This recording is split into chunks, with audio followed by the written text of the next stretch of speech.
What would you do if the person sworn to ensure your safety in the skies suddenly turned against you?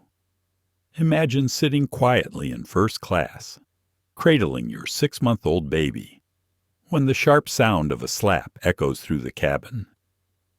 The flight attendant's hand still raised, the eyes of strangers burning with judgment, and your dignity hanging by a thread.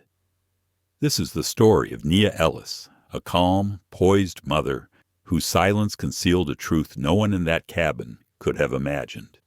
Her husband, Dominic Ellis, wasn't just another traveler. He was the CEO and majority owner of the very airline whose crew had humiliated his family. How did a mother with an infant become branded as a disruptive passenger? Why did so many in the cabin cheer her mistreatment? And what happened when the truth finally exploded across millions of screens worldwide? Stay with us, because what begins as humiliation in Seat 3A turns into one of the most powerful moments of accountability ever witnessed in the skies. Before we dive in, take a second to like this video, share it with someone who needs to hear this story, and subscribe to our channel so you never miss stories that expose injustice and celebrate dignity. The hum of the engines was a soft background to the otherwise serene atmosphere of the first-class cabin. The flight from New York to Los Angeles had barely begun, and the passengers were settling into the luxury of the spacious seats, sipping champagne and enjoying the comforts of high-end travel. The mood was calm, perhaps even a little too calm, with a quiet tension hanging in the air that no one could quite place. Among the passengers was Nia Ellis, a 33-year-old black woman, dressed in a simple yet elegant outfit, holding her 6-month-old daughter, Amara, in her arms. Her designer diaper bag rested gently beside her, a stark contrast to the air of judgment that lingered around her. As she made her way to her assigned seat in first class, the subtle glances from fellow passengers were not lost on her. Nia, a successful architect, had earned her place in this cabin just as much as anyone else. But the truth was, she felt like an outsider in a space that wasn't built for someone like her. Nia Ellis had learned to navigate a world where her skin color often dictated how she was seen. It was something she had grown accustomed to over the years, but it never quite got easier. She had made it to where she was not just by her talent, but also by sheer resilience, pushing past barriers that others often didn't see, or, worse, didn't care to acknowledge.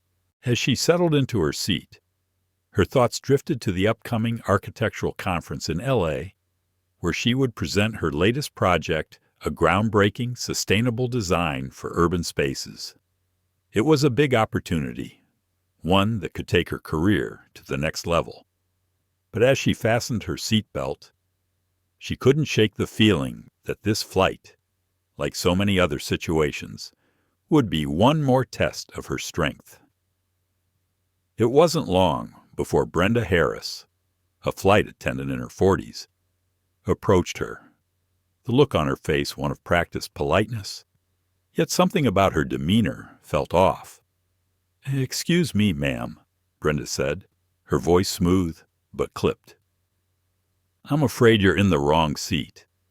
Your boarding pass shows you're assigned to seat 3B, not this one." Nia looked down at her ticket, which clearly stated seat 1A, the very seat she had booked in advance. But Brenda wasn't backing down. Her sharp, scrutinizing gaze lingered on Nia, as if she were expecting an explanation. "I'm sorry, but my ticket says otherwise," Nia replied calmly, not wanting to escalate the situation. "This is my assigned seat." Brenda's lips curled into a tight smile, one that didn't quite reach her eyes. "Ma'am, I'm just following the protocol. We've had some issues with seat assignments today. Let me check with the crew." Nia's heart began to race slightly. She had learned to stay composed in these moments, But something about the way Brenda was looking at her, the faint flicker of suspicion in her eyes, made her uneasy. It was an all too familiar feeling. Nia, despite her success, had often found herself in situations where her presence was questioned. She had grown used to it, but it never sat right. As Brenda walked away to consult with the rest of the crew, Nia glanced around the cabin. The quiet hum of luxury travel seemed at odds with the subtle tension she was feeling. The other passengers, comfortable in their seats, were oblivious to the power dynamics at play. Nia adjusted Amar in her arms, her baby's soft cooing providing a moment of peace. But the moment was fleeting. Brenda returned shortly, a look of quiet triumph on her face. "I'm sorry for the confusion, ma'am, but you'll have to move to another seat. We have a policy first-class seating is for passengers who fit the profile of our most valued clients." Brenda's tone was laced with a subtle condescension. Nia's breath caught in her throat. The words didn't need to be said aloud, but she knew what Brenda meant. It wasn't about the seat assignment. It was about who belonged in the space that she had earned. In that moment, Nia was acutely aware of the judgment in the air. She had been here before. It was a test of her patience, her dignity, and her ability to maintain composure when the world around her was determined to treat her as less than she was. The fact that Brenda Harris, a flight attendant, was questioning her presence on a flight she had paid for, a seat she was entitled to, wasn't just an error. It was a microcosm of a larger problem that Nia had fought against for years. "Excuse me, ma'am," Brenda said again, more sharply this time. "I'll have to ask you to move to the back of the plane if you're not willing to comply with the seating arrangements." The blood rushed to Nia's face, but she forced herself to stay calm. She looked down at Amara, who was now looking up at her with innocent eyes, completely unaware of the storm brewing around her. Nia took a deep breath, her hands trembling slightly as she adjusted her baby's blanket. The anger was there, simmering just beneath the surface, but so was the need for control, for dignity. She wasn't going to let this moment define her. "I'm not moving," Nia said firmly. "This is my seat, and I'm staying here." Her voice was steady, but inside, she felt a storm of emotions. Anger, frustration, disbelief, but also a quiet resolve. Brenda paused for a moment, her face betraying a flicker of confusion. She wasn't used to passengers standing up for themselves, especially not in this space, this elite environment where everything was supposed to be perfect. Her lips pressed into a thin line, and she turned away, her heels clicking on the floor as she walked toward the cockpit. Nia sat back in her seat, her heart racing. She knew this wasn't over. She knew Brenda would find a way to escalate it, but she had made a choice to stand her ground, to protect her right to be here just as much as anyone else, no matter how uncomfortable it made the people around her feel. But what would happen next? Would Brenda continue to make her feel unwelcome? Or would this situation blow over? Nia couldn't shake the feeling that something bigger was at play here. It wasn't just about a seat, it was about everything. As Brenda spoke into her radio, a cold, professional tone returning to her voice, Nia looked out the window. The flight had barely begun, and yet she could already feel the weight of the world pressing down on her. The battle for respect and dignity was far from over. The atmosphere in the first-class cabin had shifted. What began as the quiet hum of engines and clinking glasses now felt like an invisible fog of tension, clinging to the plush leather seats and polished wood accents. Nia could feel the weight of curious stares settling on her, though most passengers pretended to be absorbed in their tablets, champagne flutes, or pre-departure newspapers. In truth, they were waiting to see how this scene would unfold. Nia rocked Amara gently, her daughter's warm body pressed against her chest. The baby had drifted back into a soft, uneasy sleep. Her tiny fingers curled tightly around the collar of Nia's sweater.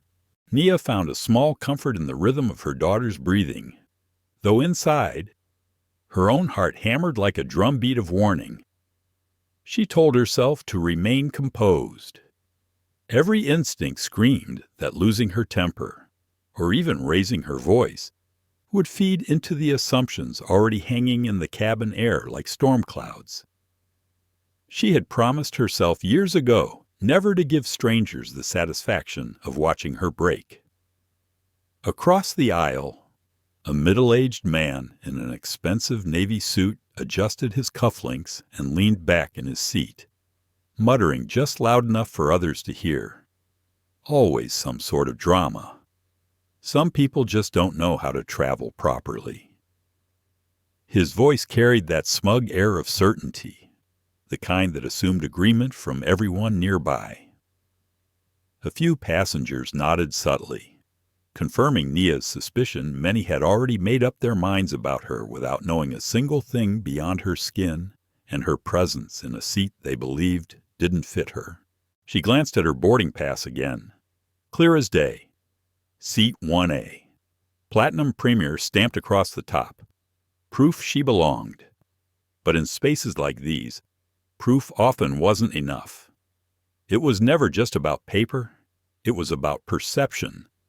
And perceptions, Nia knew too well, were rooted in biases that no boarding pass could erase.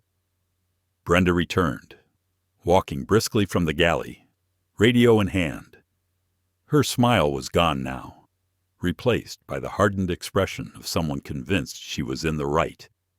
She paused at Nia's seat, her voice pitched just loud enough to ensure the nearest passengers heard every word.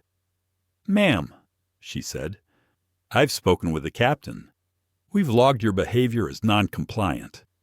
You're disrupting boarding procedures, and unless you move voluntarily, security will be asked to escort you and your child off the aircraft."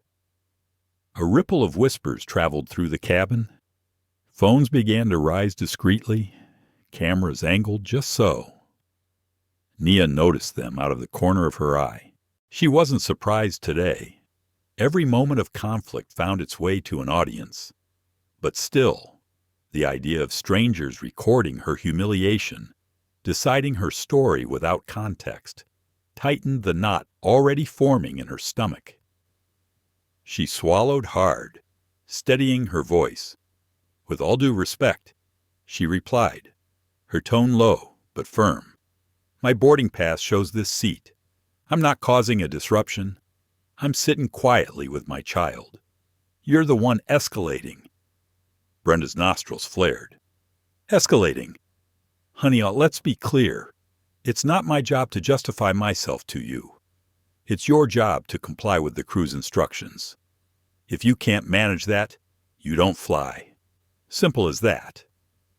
Nia adjusted Amara in her arms, choosing silence for a moment, her mind racing. She wanted to shout, to call out the injustice unfolding in front of her, but she could hear her husband's voice in her memory. "Stay calm. Let the story tell itself. When they reveal who they are, your dignity will be the sharpest contrast." She exhaled slowly. Inside, the storm churned. Outwardly, she gave only stillness. A young woman across the aisle, barely more than 20, had her phone angled to capture the exchange. Her eyes darted between Nia and Brenda, the kind of watchfulness that spoke of both curiosity and unease. Nia met her gaze briefly. The young woman gave the slightest nod, as though acknowledging that something here was not as it should be. It wasn't support exactly, but it was enough to plant a seed of hope. Brenda leaned closer, lowering her voice now, the veneer of professionalism cracking to reveal raw contempt. "I've seen your type before. Flashy bag, fancy tickets you probably hustled your way into. You think you belong here, but you don't. First class is for real travelers. Not, she paused, letting the implication hang like poison in the air. Nia's jaw tightened. Every fiber of her being told her to fire back, to demand respect. But instead she shifted Amara's blanket gently, refusing to rise to the bait. She had learned long ago that silence often spoke louder than rage. Brenda, frustrated by the lack of reaction, straightened up and addressed the cabin as though she were the victim of the situation. "Ladies and gentlemen, I apologize for the delay," she announced. "We have a passenger who is refusing to follow basic instructions. We're handling it, but thank you for your patience." The businessman in the navy suit nodded approvingly. "About time," he muttered. The elderly woman beside him, pearls gleaming at her neck, added in a voice sharp with judgment, "Back in my day, mothers knew how to control their children without disturbing everyone else." Nia felt their words pierce her like tiny, deliberate cuts. They didn't know her. They didn't know that Amara had barely made a sound since she boarded. They didn't know she was here on a ticket she had paid for with her own money earned from years of relentless work. They didn't care. Their assumptions filled in the gaps, and the narrative was already written in their minds. Disruptive mother, entitled passenger, undeserving intruder. Her phone buzzed in her bag. She glanced down and saw the name flash across the screen, corporate office. She froze. The call came again, louder this time in her mind than the faint vibration of the device. She let it ring, then silenced it. Timing mattered. She wasn't ready, not yet. The evidence needed to speak louder than any call could. Brenda narrowed her eyes, noticing the phone. "Who's calling you?" she asked, her tone dripping with mockery. "Your baby's father. He's not going to save you from airline regulations. This isn't about who you know. It's about following rules." Several passengers chuckled, the insult landing exactly as Brenda intended. Nia's face burned, but she forced herself to stay composed, even as shame and fury tangled in her chest. She rocked Amara gently, whispering a soft lullaby, the same one her grandmother had sung to her as a child. Her voice trembled at first, but steadied with each note, filling the cabin with a fragile tenderness that stood in stark contrast to the hostility surrounding her. A few passengers shifted uncomfortably. The optics were changing.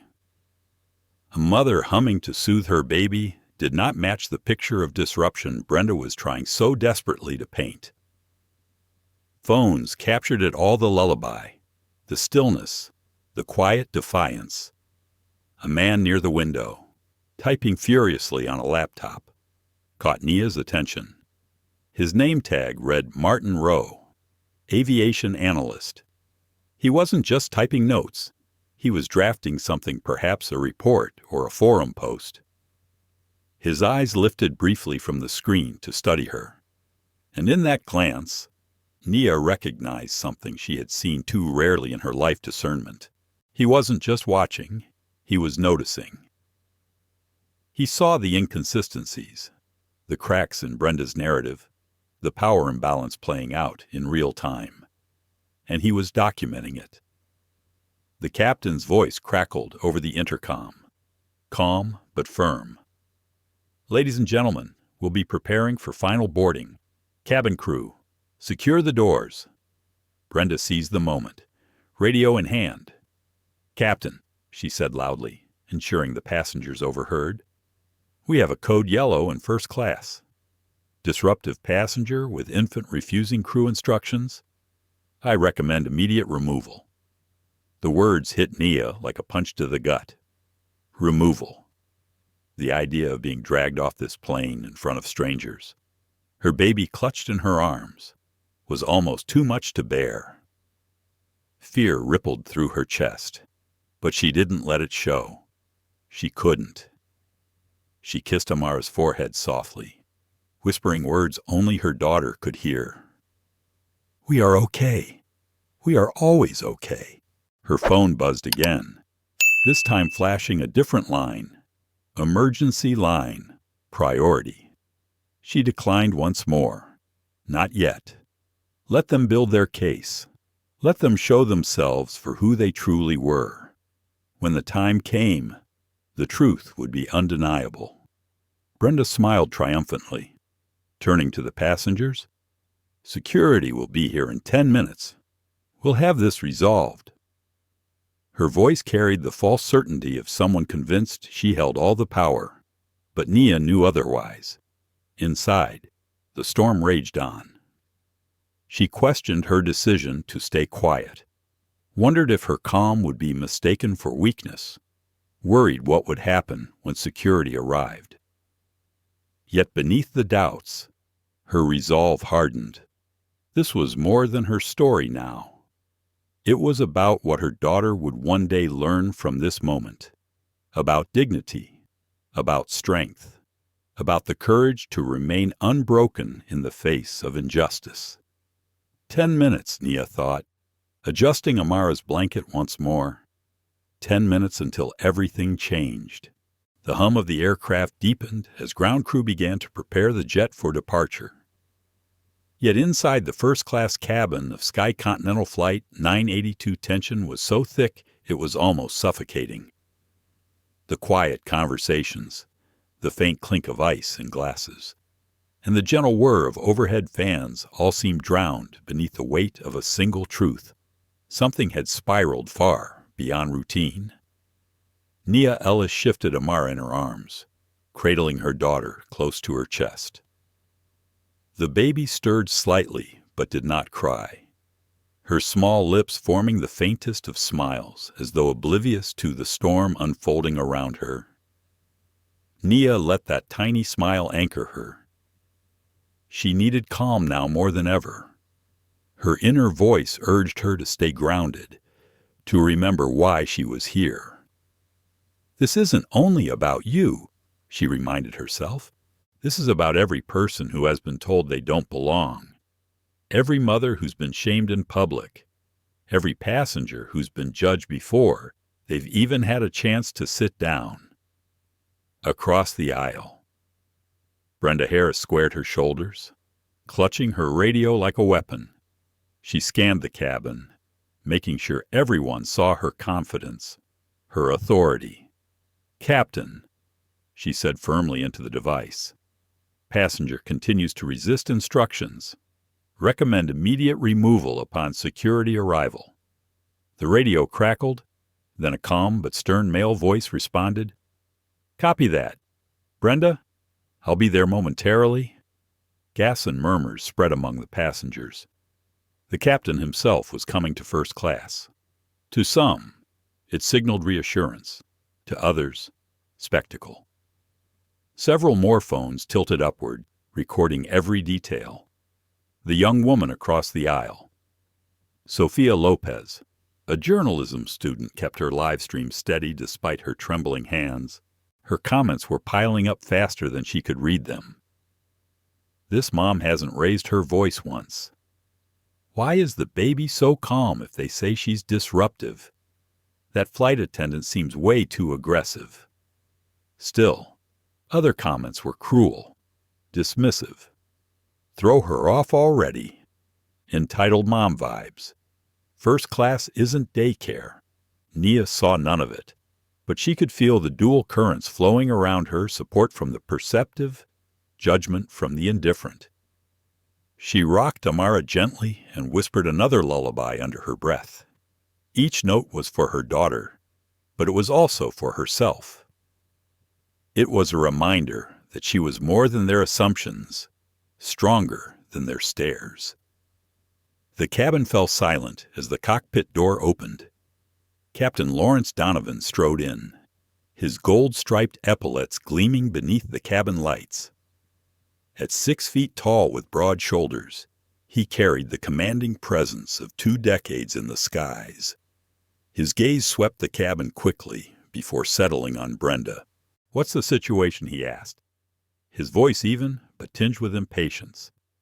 Brenda gestured toward Nia as though presenting evidence.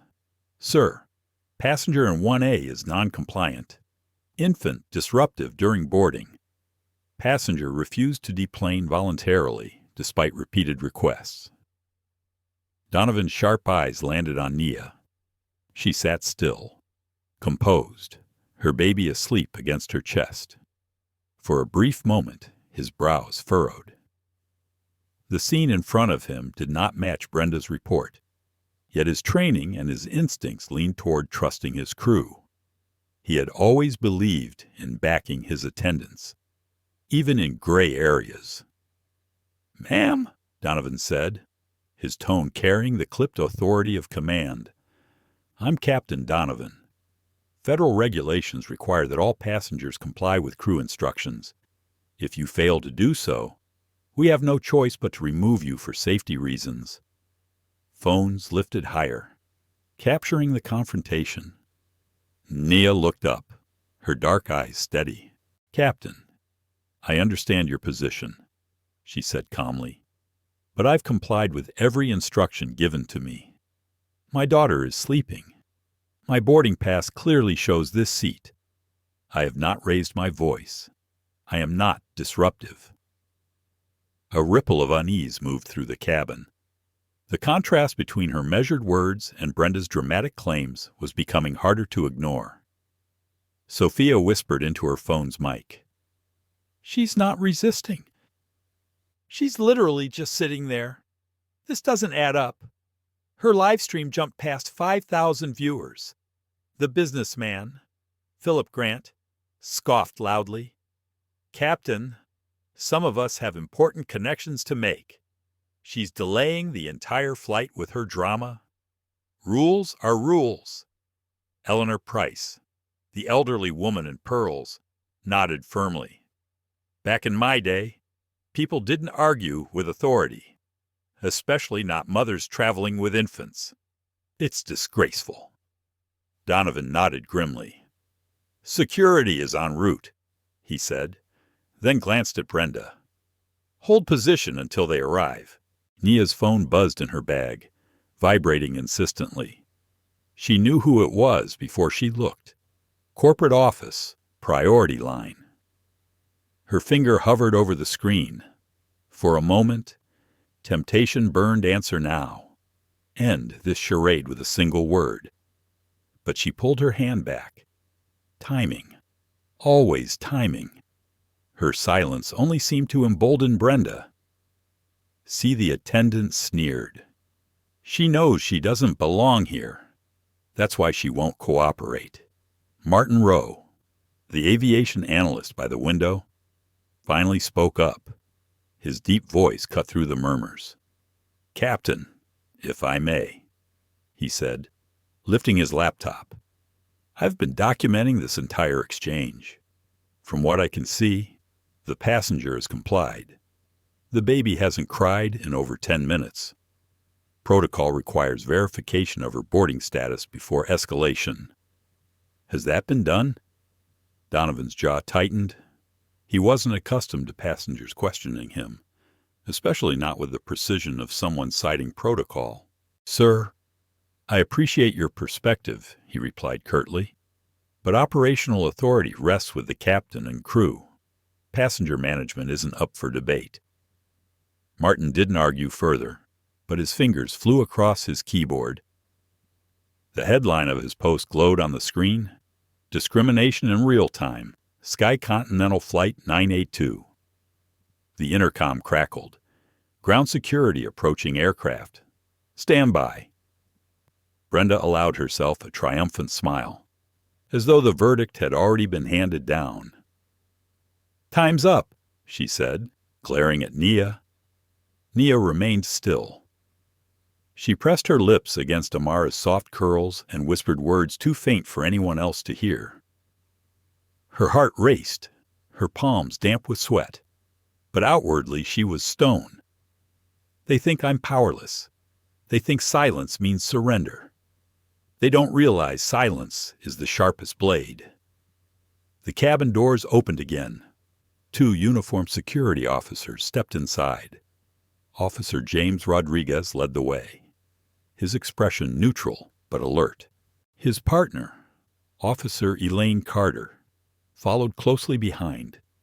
They paused, taking in the scene. Rodriguez frowned. Something was off.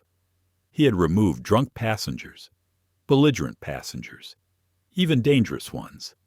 But the woman in front of him, calm, composed, holding a sleeping baby, didn't fit any profile he recognized.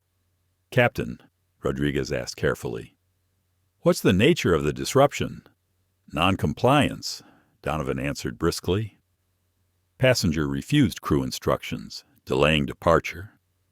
Rodriguez studied Nia again. Her gaze met his squarely, unflinching. The faintest tremor of doubt prickled his gut. "Ma'am," he said gently, "we're asking you to gather your belongings and come with us voluntarily." Nia inhaled deeply. Fear clawed at the edges of her composure, but she forced it down. Her voice was steady when she replied, "Officer, with respect, I am seated in the place my boarding pass assigned me. I have not disrupted this flight. I ask only that my status be verified before any irreversible action is taken." The word irreversible hung in the air. Several passengers shifted uncomfortably. Even Eleanor Price pressed her lips together, as though suddenly unsure. Brenda scoffed. "Captain, she's just playing games. If she wanted verification, she should have complied from the start." Sophia's phone trembled in her hand. Her audience had soared past 10,000. Comments scrolled endlessly. "This is insane. Why won't they just check her ticket? She's so calm it's eerie. Something feels off." Donovan gestured sharply. "Officers, proceed." Rodriguez hesitated.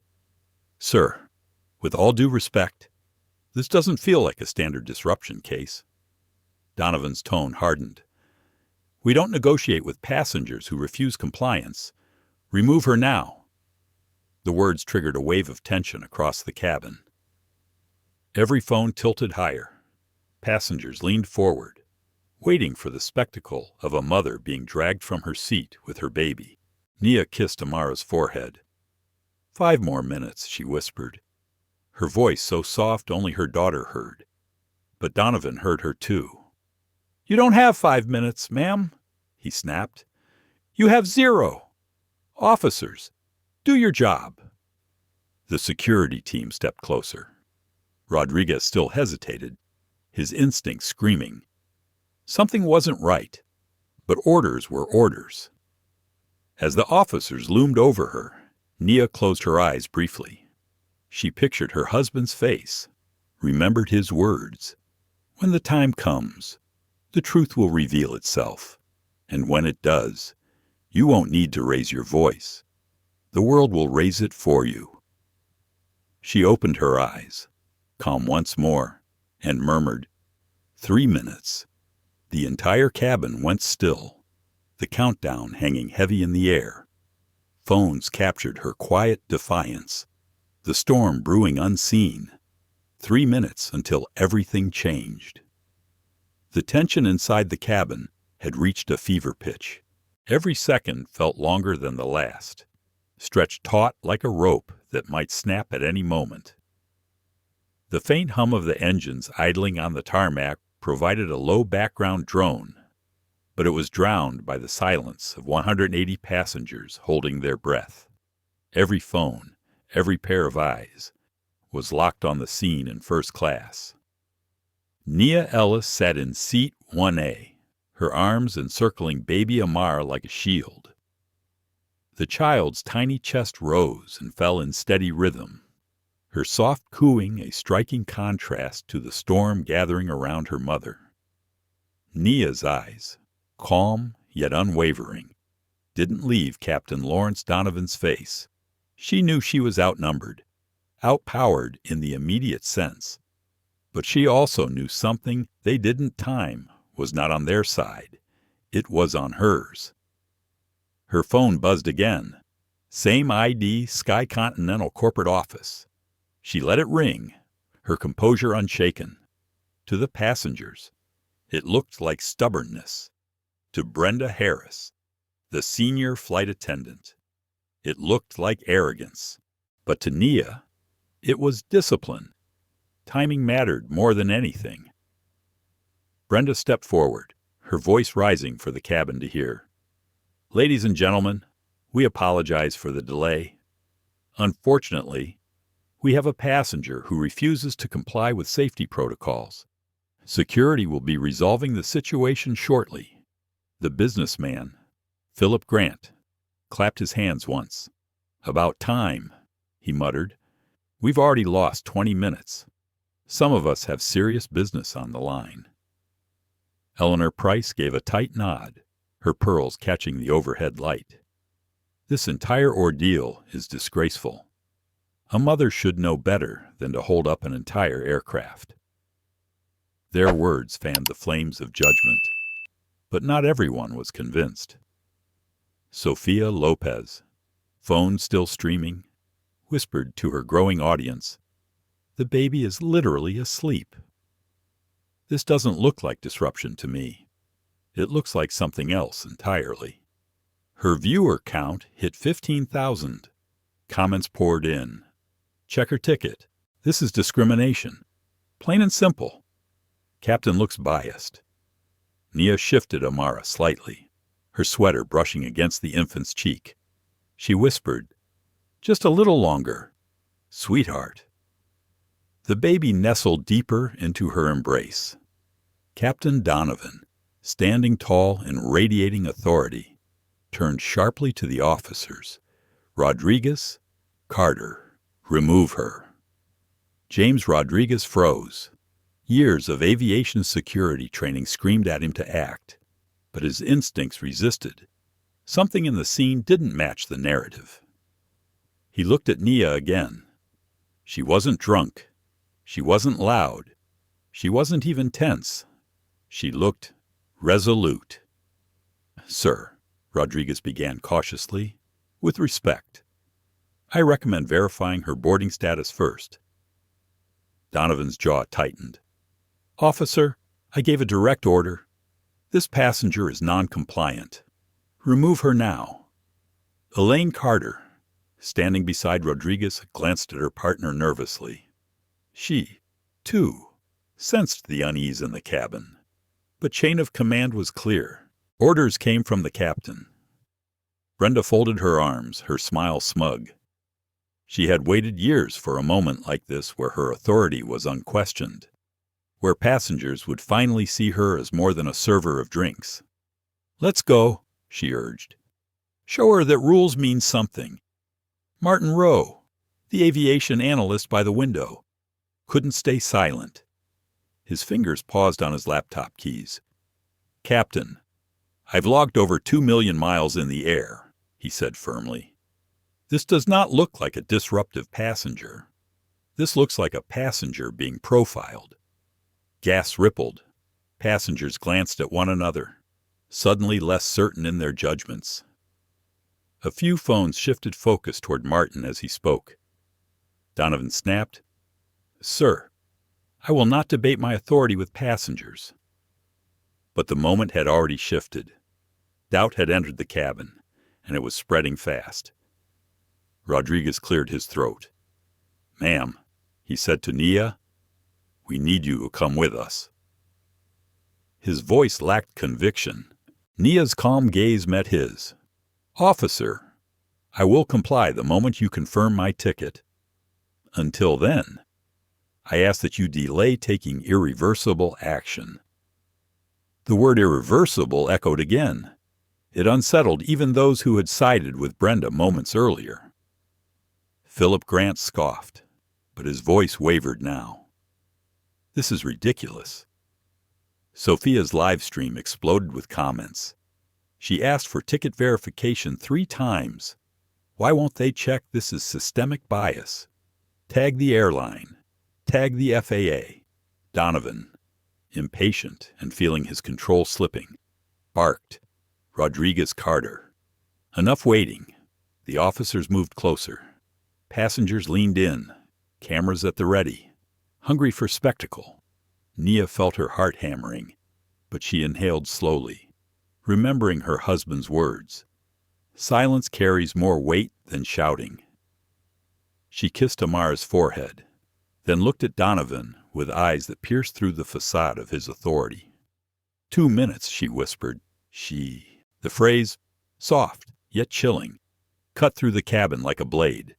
People shifted uneasily. What did she mean? Rodriguez froze again, his instincts screaming louder. Captain, I need clarity. This doesn't feel right. Donovan's voice thundered. This is my aircraft. Do your job.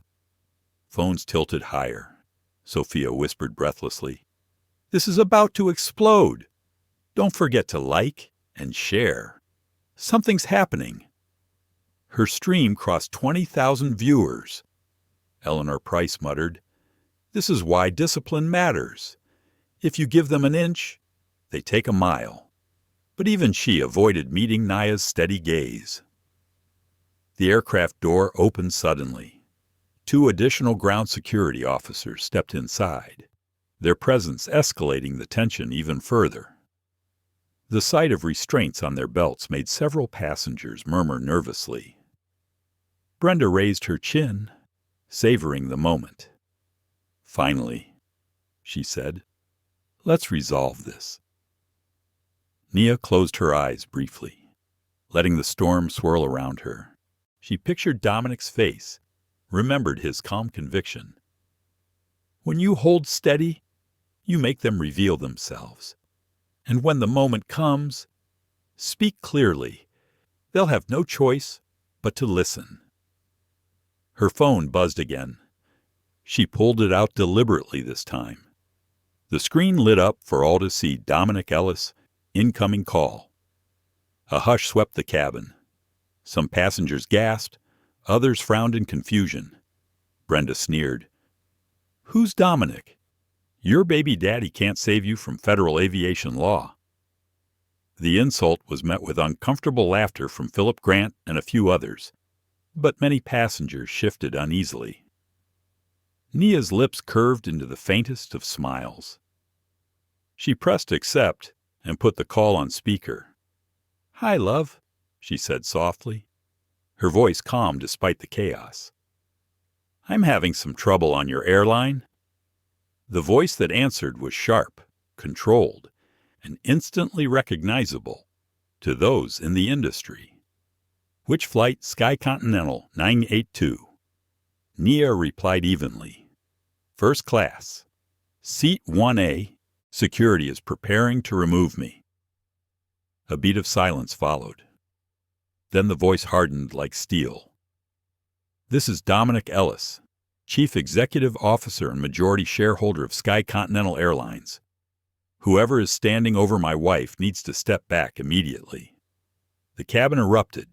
Gasps, shouts, phones buzzing as passengers posted frantically. Brenda's face went pale, the color draining as reality crashed in. Philip Grant fumbled with his phone, already trying to delete his earlier posts. Eleanor Price's pearls rattled against her chest as her hand trembled. Captain Donovan staggered back a step, his authority unraveling in front of the entire cabin. Rodriguez and Carter froze, their instincts confirmed. Sophia's live stream skyrocketed to 30,000 viewers in seconds. Oh my God, she whispered into her phone. The passenger they're trying to remove is the CEO's wife. This is insane. Like and share right now. Everyone needs to see this. Dominic's voice thundered through the speaker, every syllable icy with fury. Captain Donovan, Flight Attendant Harris, you've both crossed a line that cannot be excused. My wife was sitting calmly with our infant daughter, and you assaulted her. You tried to remove her. In front of the world. Nia adjusted Amara gently, rocking her as if nothing extraordinary had happened. Inside, her heart was pounding, but outwardly, she radiated calm. 60 seconds, she whispered to herself. The countdown was no longer just hers. It belonged to everyone. Phones recorded. Live streams surged. The world was watching. And accountability was seconds away. The moment Dominic Ellis's voice thundered out of the phone speaker, the atmosphere inside the cabin changed in an instant. It was as if the air itself had shifted thicker, heavier, charged with a power that no captain's stripes or polished uniform could rival. Passengers who had been smugly shaking their heads at Nia now sat frozen. Those who had laughed at Brenda's insults lowered their eyes. The sound of authority, real authority, had entered the room. Brenda's mouth fell open, her lips moving, but no words forming. She had built her 15-year career on the certainty that flight attendants, especially senior ones, were untouchable in their domain. Yet here, in front of nearly 200 passengers and tens of thousands of online viewers, she suddenly realized she had struck not just a paying customer, but the wife of the man who controlled her paychecks, her benefits, her future. Captain Lawrence Donovan's chest tightened. He had spent 22 years in the cockpit, his authority rarely questioned, his commands obeyed without hesitation. But hearing Dominic Ellis's unmistakable voice over that phone shook him to his core. He knew it immediately, the clip precision, the icy clarity, the tone of someone who could ground fleets with a single word. Rodriguez and Carter, the two security officers, stepped back almost in unison, their earlier doubts now solidified into certainty. They had been right to hesitate. This wasn't just another removal. This was about to be a corporate earthquake. "Captain Donovan," Dominic said, his voice sharp as glass. "Are you standing over my wife right now?" The captain swallowed hard. "Sir, I was responding to crew reports of disruption." "Standard protocol requires."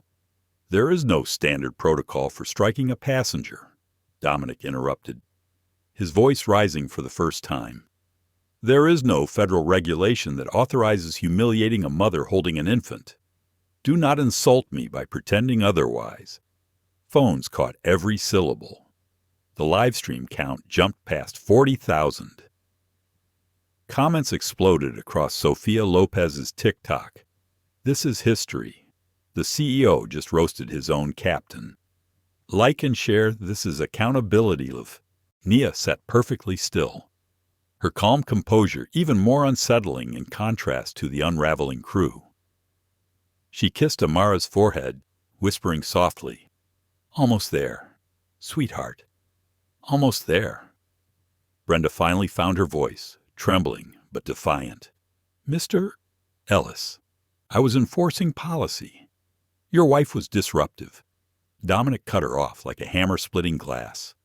"My wife was disruptive for sitting in her assigned seat, holding our sleeping child, and asking you to verify her ticket.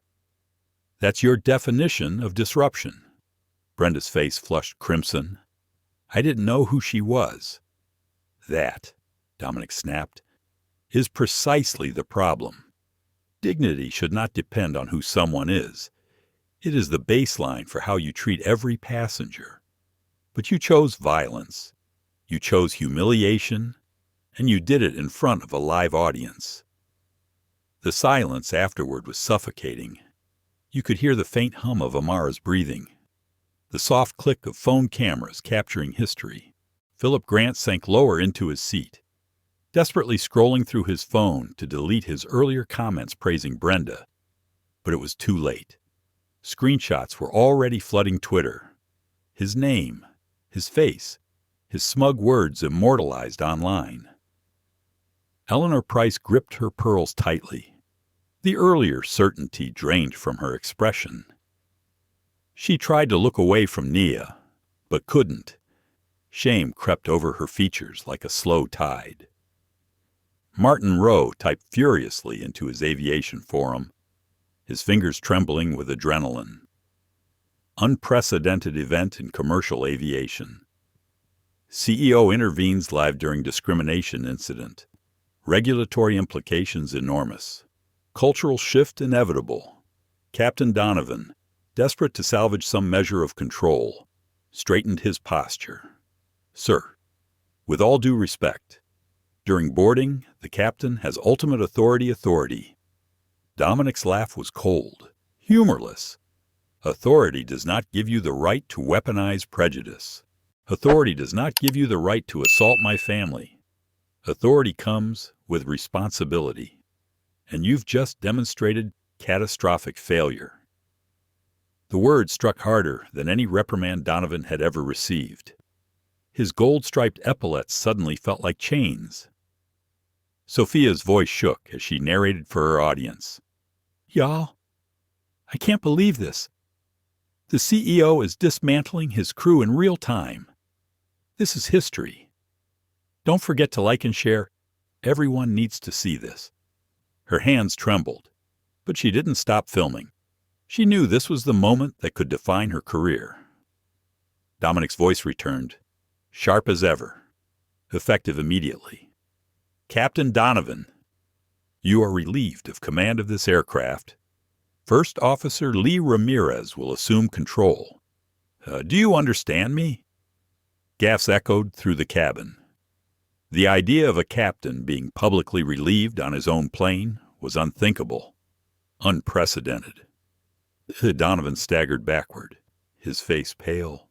He opened his mouth to protest, then shut it. He knew arguing now would only deepen his humiliation. Ms. Harris, Dominic continued, you are suspended from duty. You will leave this aircraft immediately under escort. You are not to touch another passenger again until this investigation is complete. Brenda's knees buckled. Her entire career, her identity was slipping away. Mr. Ellison, please, she stammered. I have children, a mortgage. This job is everything to me. Nia finally spoke, her voice calm but firm. And my child was everything to me when you struck me while I held her. Choices have consequences. Ms. Harris. The simplicity of her words cut deeper than any formal reprimand. Brenda collapsed into an empty seat. Her authority shattered. The live stream surged past 60,000 viewers. Hashtags exploded across platforms. Her CEO's crew. Sky Continental scandal. Dignity in the skies. News outlets began breaking into programming with live updates. Officer Rodriguez raised his radio. Command, stand down. Security response terminated. Corporate intervention in progress. The crackle of the radio confirmed the order. Copy that. Rodriguez. FAA observers en route. Preserve all documentation. For the first time, Nia allowed herself a small exhale of relief. The tide had turned, but she knew this was only the beginning. The real fight wasn't about one flight. It was about every flight, every passenger who had been silenced, shamed, or discarded because they didn't fit an unspoken picture of belonging. She remembered the night she and Dominic had planned this, 6 months earlier, in their quiet study at home.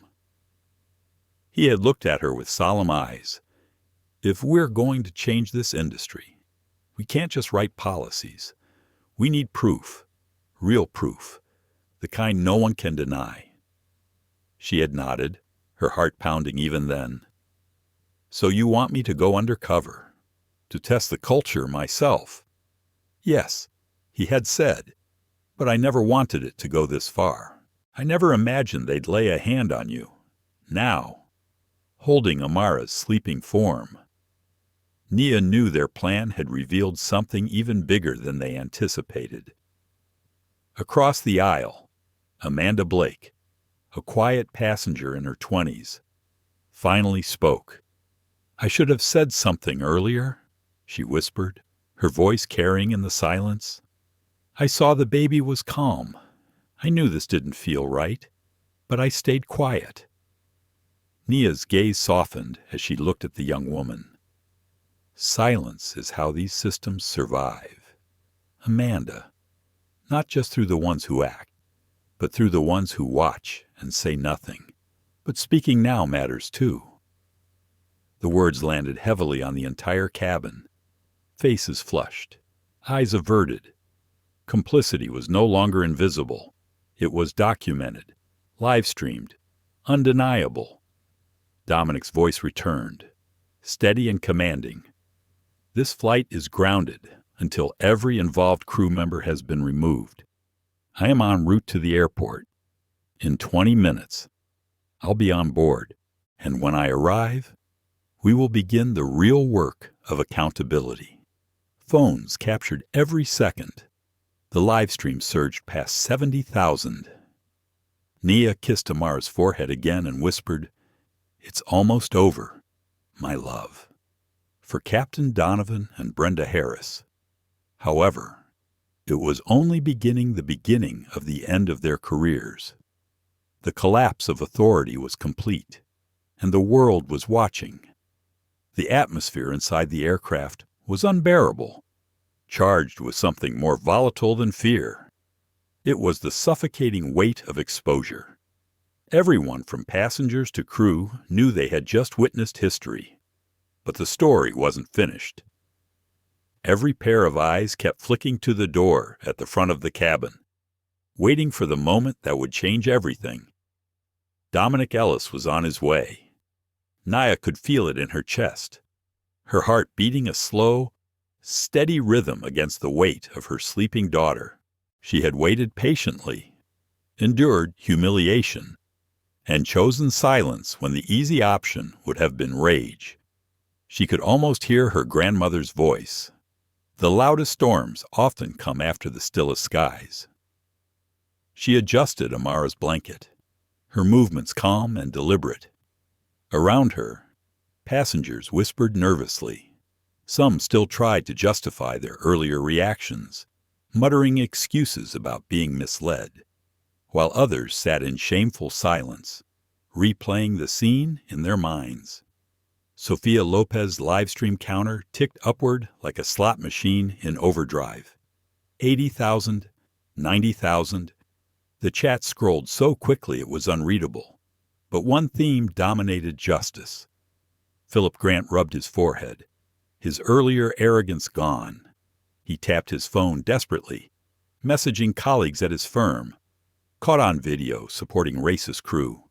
Need PR damage control now. No reply came. He was already a liability. Eleanor Price kept her hands folded tightly in her lap. Her pearls felt heavier now. Their luster dulled under the weight of guilt. For the first time, she realized her approving comments hadn't been harmless. They had been ammunition. Martin Rowe typed faster than he ever had in his life. His aviation blog had already crashed once, overwhelmed by traffic.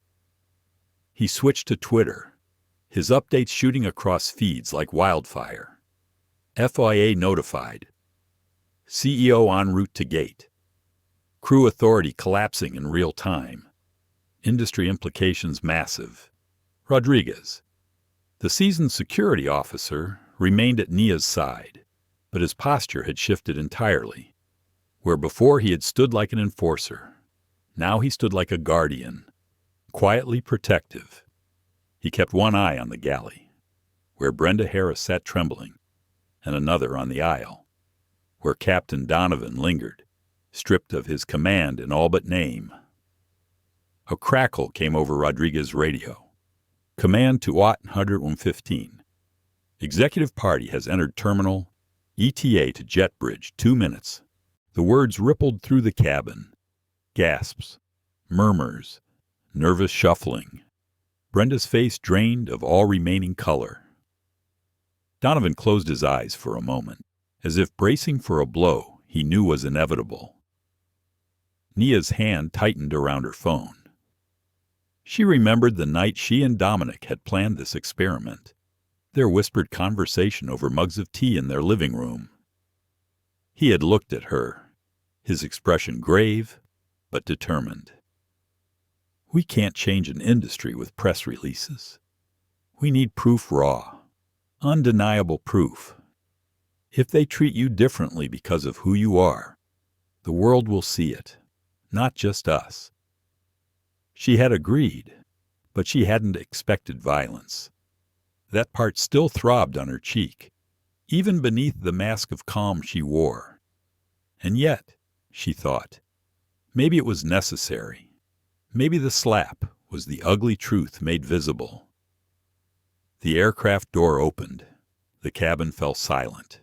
So quiet, the faint whir of the ventilation system sounded deafening. Every phone pointed toward the entrance, every passenger holding their breath. Dominic Ellis stepped inside. He wore a dark tailored suit, his presence commanding before he even spoke. Behind him trailed a small entourage corporate security, legal counsel, a pair of executives in sober suits, and, unmistakably, 2 FAA representatives in official blazers. His gaze went first to Nia and Amara. For just a moment, his eyes softened, his shoulders lowering as if to reassure them silently. He crossed the aisle, bent down, and kissed his wife's forehead, then pressed his lips gently to his daughter's hair. "Are you both all right?" he asked quietly, though the microphones of 100 phones caught every word. Nia nodded. "We're fine." She slept through most of it. Dominic straightened, his eyes turning like steel toward the rest of the cabin. The softness vanished. Authority radiated from him, an aura that made even seasoned passengers shrink back in their seats. "My name is Dominic Ellis," he said, his voice calm but carrying, every syllable deliberate.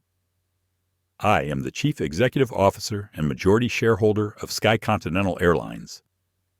And what happened on this aircraft represents the single greatest failure of our values that I have ever seen." The live stream count exploded past 100,000. Brenda Harris stood on shaky legs, her voice quivering. "Mr. Ellis, please, it was a misunderstanding. You were just what Dominic cut in, his tone glacial, just enforcing policy.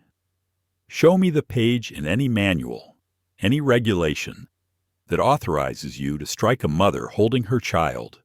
Show me the rule that justifies racial slurs. Show me the standard that excuses humiliating a paying customer." Brenda's lips moved, but no words came. Tears welled in her eyes. She sank back into her seat. Captain Donovan cleared his throat, trying to salvage a shred of dignity. "Sir, with respect, crew authority during boarding is critical for safety. We acted based on reports. Reports Dominic's laugh was sharp. You didn't verify her boarding pass. You didn't check her status. You accepted assumptions over facts. That's not authority, that's negligence. And you did it in front of cameras broadcasting to the world." The FAA officials exchanged glances, their pens already moving across notepads. Eleanor Price finally spoke, her voice small. I supported the flight attendant. I thought she was right. I didn't see the truth." Dominic turned toward her, his gaze steady. "And now you do. This isn't just about one flight attendant's choices. It's about the culture that taught her those choices would be applauded, and the silence of those who saw and said nothing." Amanda Blake, the young professional, swallowed hard before adding, "I knew it felt wrong, but I didn't speak up either. I'm sorry." Nia reached over, her voice gentle. "Silence is part of the problem, Amanda, but acknowledging it now is the beginning of change." Phones caught the exchange. Hashtags shifted in tone. "No, be more than silent" joined the trending list, alongside "Do's justice" in the skies. Dominic gestured to Rodriguez and Carter. "Officers, please escort Ms. Harris and Captain Donovan off this aircraft. Effective immediately. They are suspended from duty. Their actions will be reviewed under federal law and company policy. The officers moved forward. Brenda broke into sobs. Mr. Ellis, I have a family. So does my wife, Dominic replied sharply. And she had our child in her arms when you struck her. Do not ask for sympathy you refuse to give. Brenda collapsed, her sobs echoing in the hushed cabin. Donovan, though rigid, allowed himself to be led forward, his career unraveling with every step. Sophia's live stream counter hit 150,000. Her voice shook as she whispered to her viewers, "Y'all, I've never seen anything like this." The CEO just removed his own captain and flight attendant. Live. This is accountability like I've never imagined. Martin's update went viral. Unprecedented. CEO relieves captain of command on board. FAA witnesses present. Regulatory overhaul certain. This is the beginning of the Ellis Doctrine in aviation. Dominic turned back to the passengers, his tone shifting from fury to solemnity. I want to apologize to all of you. You boarded expecting safe, dignified service. What you witnessed was the opposite. That is not Sky Continental. That will never be Sky Continental again. Nia felt her throat tighten. Even now, even in his fury, Dominic was thinking bigger than them. He was thinking about the industry, about every passenger who had been told they didn't belong. He continued, "This is not just about punishing individuals. It is about dismantling systems.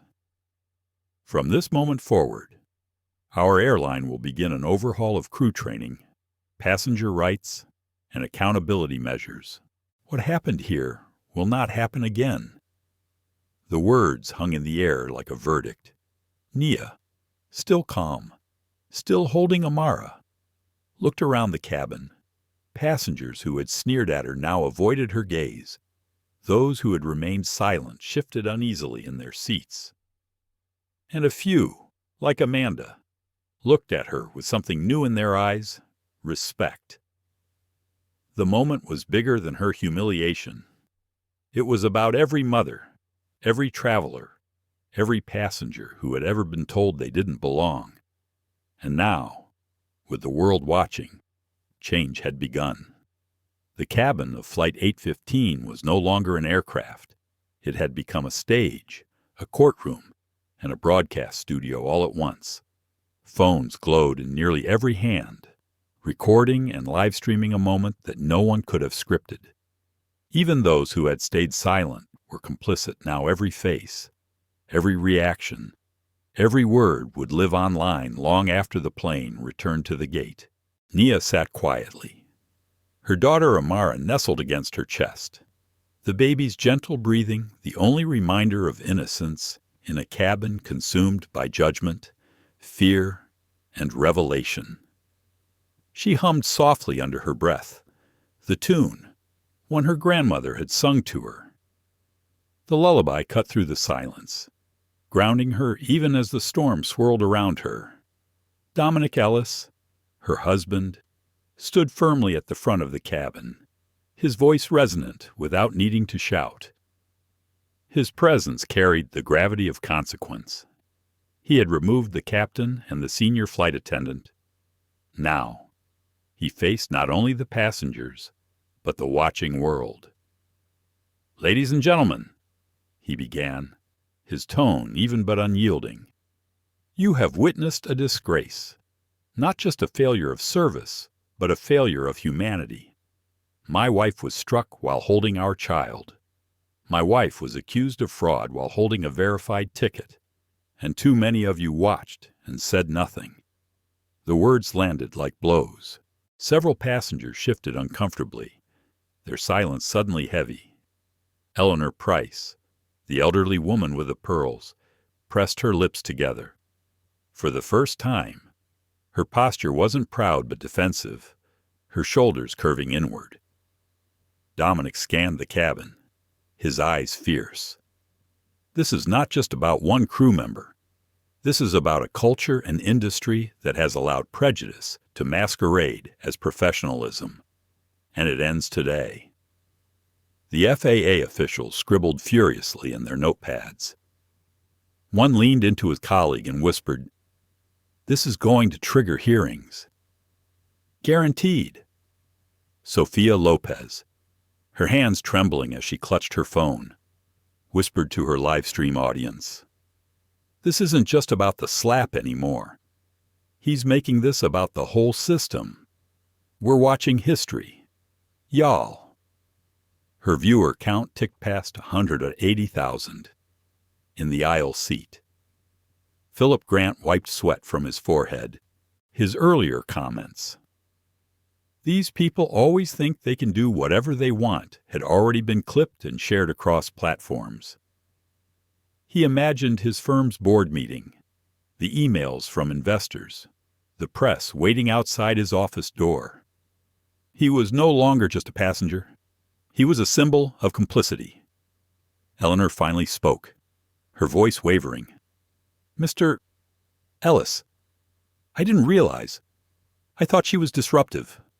I thought you thought wrong," Dominic said firmly. "You assumed, you judged, and you approved of violence because of it. That is the culture I am talking about. The culture that excuses prejudice as discipline." Nia's voice cut through, soft but steady. "This isn't about punishing individuals alone. It's about ensuring this doesn't happen again. To any mother, to any family." Her calmness unsettled the cabin more than anger would have, even in humiliation, even with her cheek still red from the slap. She carried herself with a dignity that demanded respect. The aircraft door opened again. Thomas Keller, the airport director, stepped inside, flanked by additional security and media representatives pressing against the terminal glass outside. His face was pale, the weight of national scandal already evident in his eyes. "Mr. Ellis," he said carefully, "the press is here. The FAA is on site. We need to move this to a controlled space." Dominic shook his head. "No, the world is already watching. We will finish this here." The live stream counter surged again. 200,000, 300,000.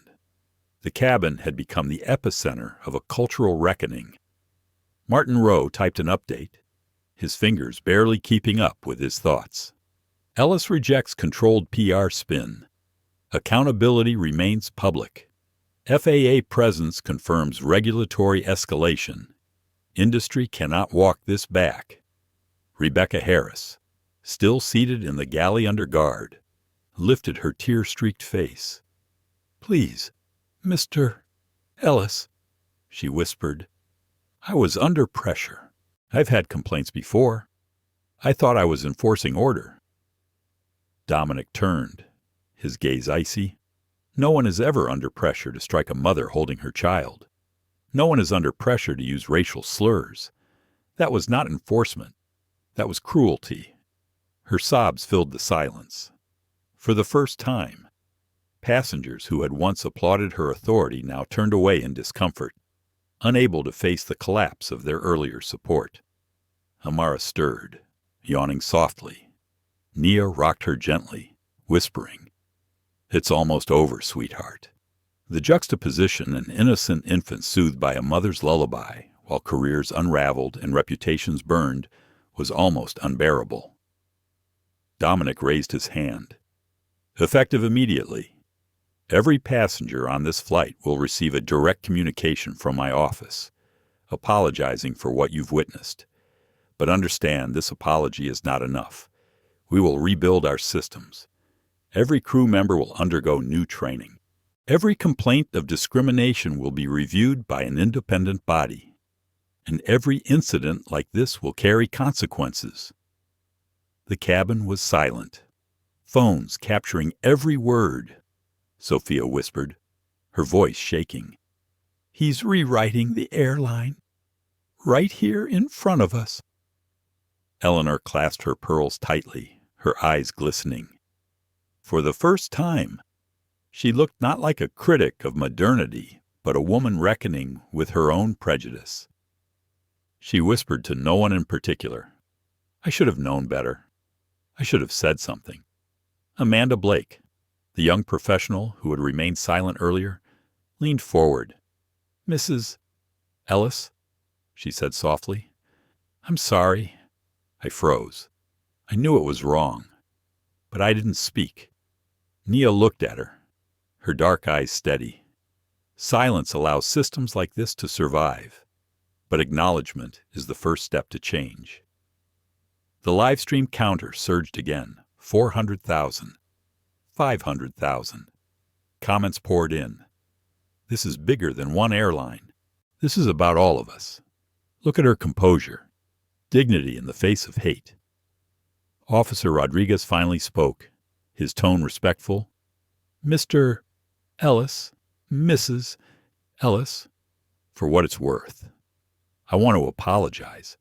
I came in ready to enforce removal, but the more I watched, the more I realized it didn't add up.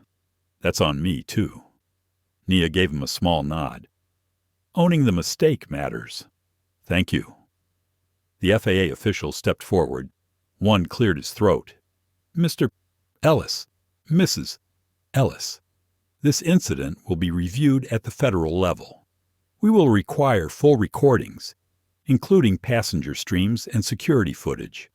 For now, we advise the flight remain grounded. Dominic inclined his head. Of course, Sky Continental will cooperate fully. In fact, I welcome the oversight. That statement alone sent a tremor through the industry. Airlines rarely welcomed oversight. They fought it. Dominic had just declared the opposite. Lived to 500,000 viewers. Nia looked down at Amara, stroking her daughter's soft hair. Her thoughts swirled.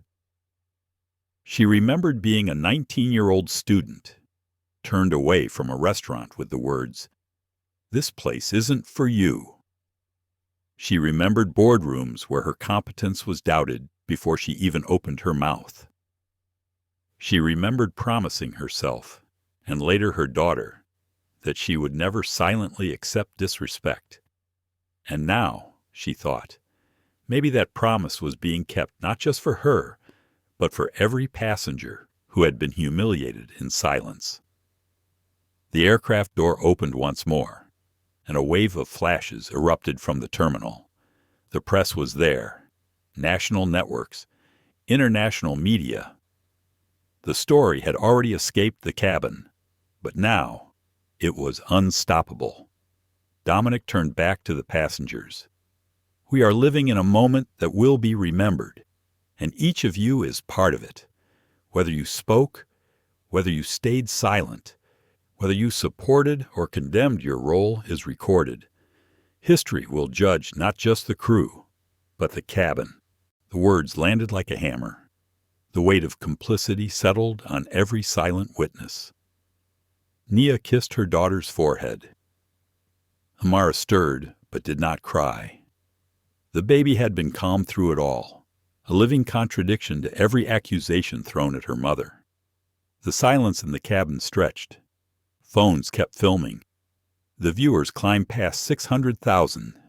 Sophia whispered, almost reverently, "This isn't a flight anymore. This is a reckoning." And with that, the fallout had only just begun. The atmosphere inside Flight 815 had shifted from tense to surreal. What began as a single confrontation now rippled across the globe. Every second dissected and replayed on countless screens. Passengers who once whispered in judgment now sat frozen, aware that their silence had become part of the record. The hum of the air conditioning and the muffled cries of a baby in economy were the only reminders that this was still a plane at all. Nia Ellis held Amara close, her cheek still warm from where Brenda's hand had landed. She could feel the sting not just on her skin, but deep inside. A physical mark layered over years of quieter indignities. Yet she stayed still, her body calm, her eyes steady. That poise unsettled the cabin more than tears or rage ever could. Dominic stood at the front, framed by the cabin lights, his tailored suit unwrinkled despite the chaos. He glanced at his phone, noting the updates streaming in from his communications team. Hashtags were trending nationally. During flight, au fort, slap mom, dignity, in the skies. News anchors were cutting into broadcasts. Civil rights leaders were already issuing statements. His jaw tightened. The world wasn't just watching, it was demanding a response. He turned back to the passengers. "You may not realize it yet," he said evenly, "but every person in this cabin is now a witness to a case that will define the future of air travel. Your recordings are evidence. Your silence, or your courage, is part of the story." The weight of his words pressed down. Philip Grant dropped his eyes to the floor, as if staring at the carpet might erase the smug comments he'd made earlier.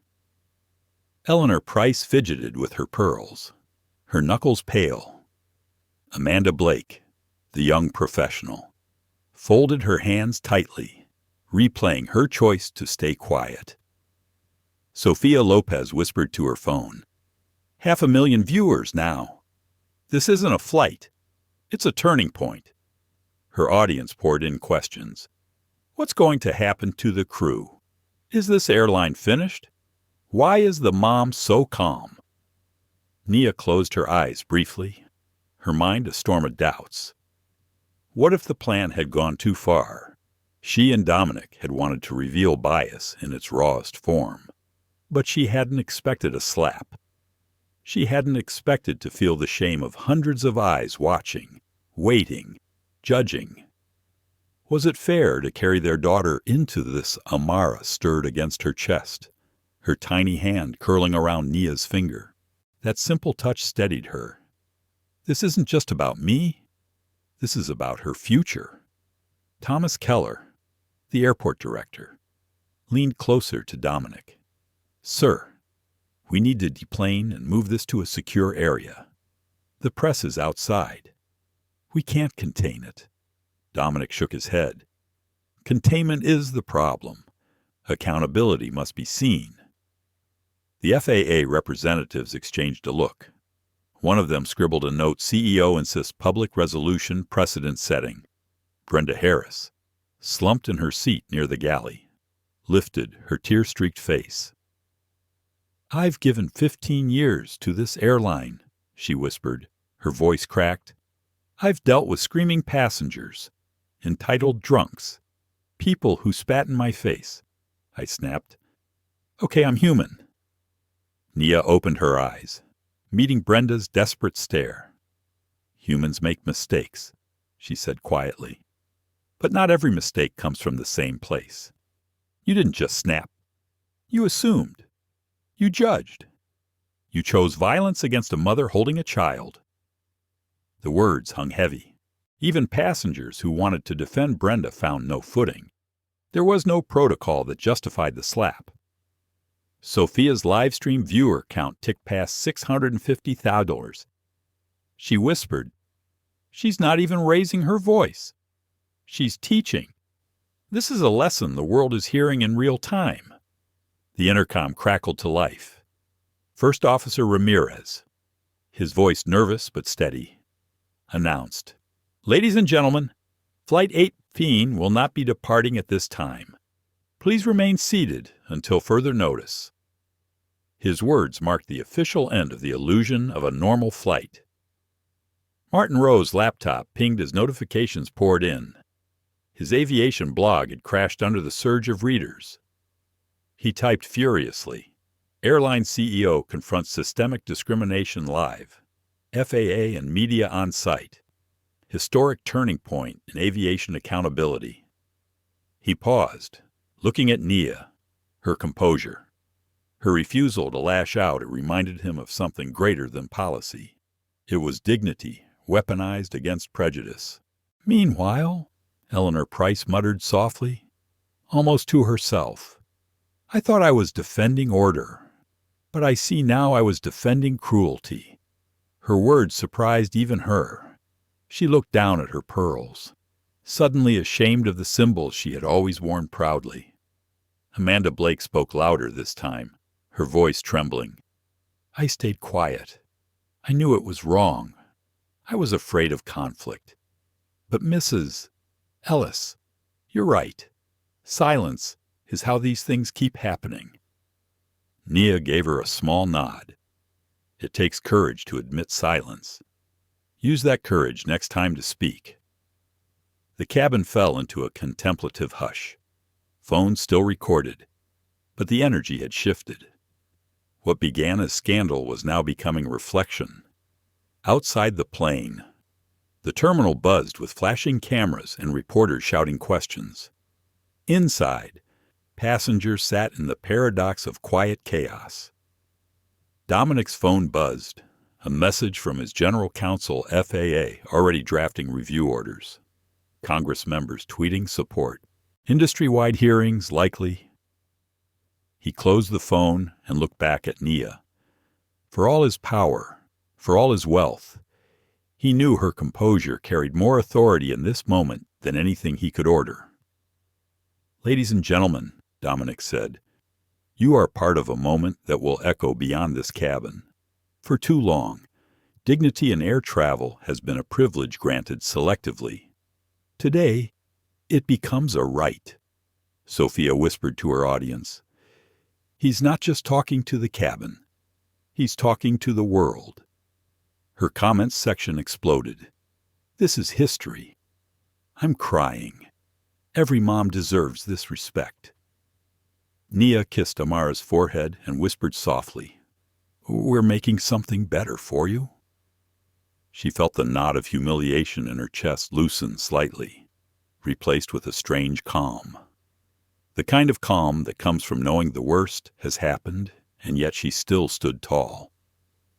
Her mind drifted briefly to a memory years ago. Denied service at a restaurant. Told she didn't belong. She had cried that night, alone. But now, on this plane, she wasn't alone. Millions were watching. And this time, she wasn't crying. She was rewriting the script. The FAA representative cleared his throat. Mr. Ellis, Mrs. Ellis, federal review will be immediate. We'll require your cooperation. Dominic nodded. You'll have it, and you'll have more. Sky Continental will not wait for mandates. We will build reforms that set the standard. Nia's eyes softened.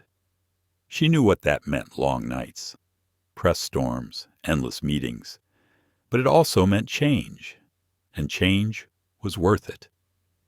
Brenda buried her face in her hands. The sobs shook her shoulders. I didn't mean. Her voice broke. Nia's gaze stayed steady. Intent doesn't erase harm. Accountability is the first step toward redemption, but that step is yours to take, Sophia whispered, her voice cracking with emotion.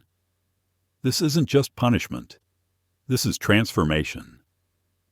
The live stream counter crossed 700,000. In the silence that followed, the passengers felt it too. They weren't just witnesses to a scandal. They were witnesses to a beginning. And at 30,000 feet, before a single wheel had left the ground, the world was already changed. The cabin of Flight 815 no longer felt like the interior of a jetliner. It had transformed into something closer to a courtroom, or perhaps a theater, with the entire world as its audience. Phones were raised like torches, capturing every glance, every word, every flicker of expression. What began as humiliation now swelled into history, with Nia Ellis sitting silently at the center of the storm, her infant daughter nestled against her chest. The intercom chimed again, not from the cockpit this time, but from ground control patched directly into the cabin. Attention, crew. All operations are suspended pending executive and federal directives. Remain seated. The voice was flat, bureaucratic, but the implication was explosive. Control had shifted, The usual hierarchy of captain and crew had dissolved in real time, replaced by a higher authority watching from outside. Nia adjusted Amara's blanket, her mind racing though her face remained unreadable. She could feel every pair of eyes on her, but she also felt the crushing weight of her own questions. Had she gone too far declining those calls from Dominic, letting the humiliation unfold longer than necessary? Was the lesson worth the slap, the risk to her baby? Yet, deep down, she knew the timing had been critical. Without patience, without allowing the system to expose itself fully, the truth would have been buried as just another passenger dispute. Dominic stood steady at the front, his phone buzzing relentlessly. His legal team was already messaging senators tweeting support, NAACP requesting statement, FAA considering emergency hearing. He ignored them for now, eyes locked on his wife. He recognized that her calm was the true story here. His authority could ground planes, move markets, topple executives. But Nia's quiet dignity, her refusal to be reduced to anger, was what pierced hearts across the world. Brenda Hare shifted uneasily in her seat near the galley. She'd once felt her uniform was armor, the silver wings pinned to her chest proof of her authority. Now it felt like a costume stripped of meaning. Her thoughts churned mortgage payments, her teenage son's tuition, the weight of 15 years of service undone by one moment. She wanted to scream, to beg, to justify, but every time her mouth opened, she saw the cameras. She saw her own trembling reflection on the thousands of screens pointed her way. Anything she said would echo forever. Across the aisle. Sophia Lopez whispered to her livestream audience, 750,000 people now. This is bigger than anything I've ever covered. I don't think the airline will survive this without radical change. Her hands shook, but she kept the camera steady. Her journalism professors would have called it luck, stumbling into a story like this. But Sophia knew it wasn't luck, it was history, and she happened to be holding the lens. Philip Grant sat rigid, sweat beading on his temple. His earlier comments, "These people always think they can do whatever they want," were already being clipped and shared online, torn apart by strangers who didn't know him but knew enough. His phone buzzed with texts from colleagues. "You're on Twitter. Bad. Real bad." He wanted to vanish into the upholstery. His mind looped through excuses, stress, misunderstanding, herd mentality. But deep down, he knew the truth. He'd revealed himself, and now the internet was his judge. Eleanor Price, the elderly woman in pearls, stared at her hands folded neatly in her lap.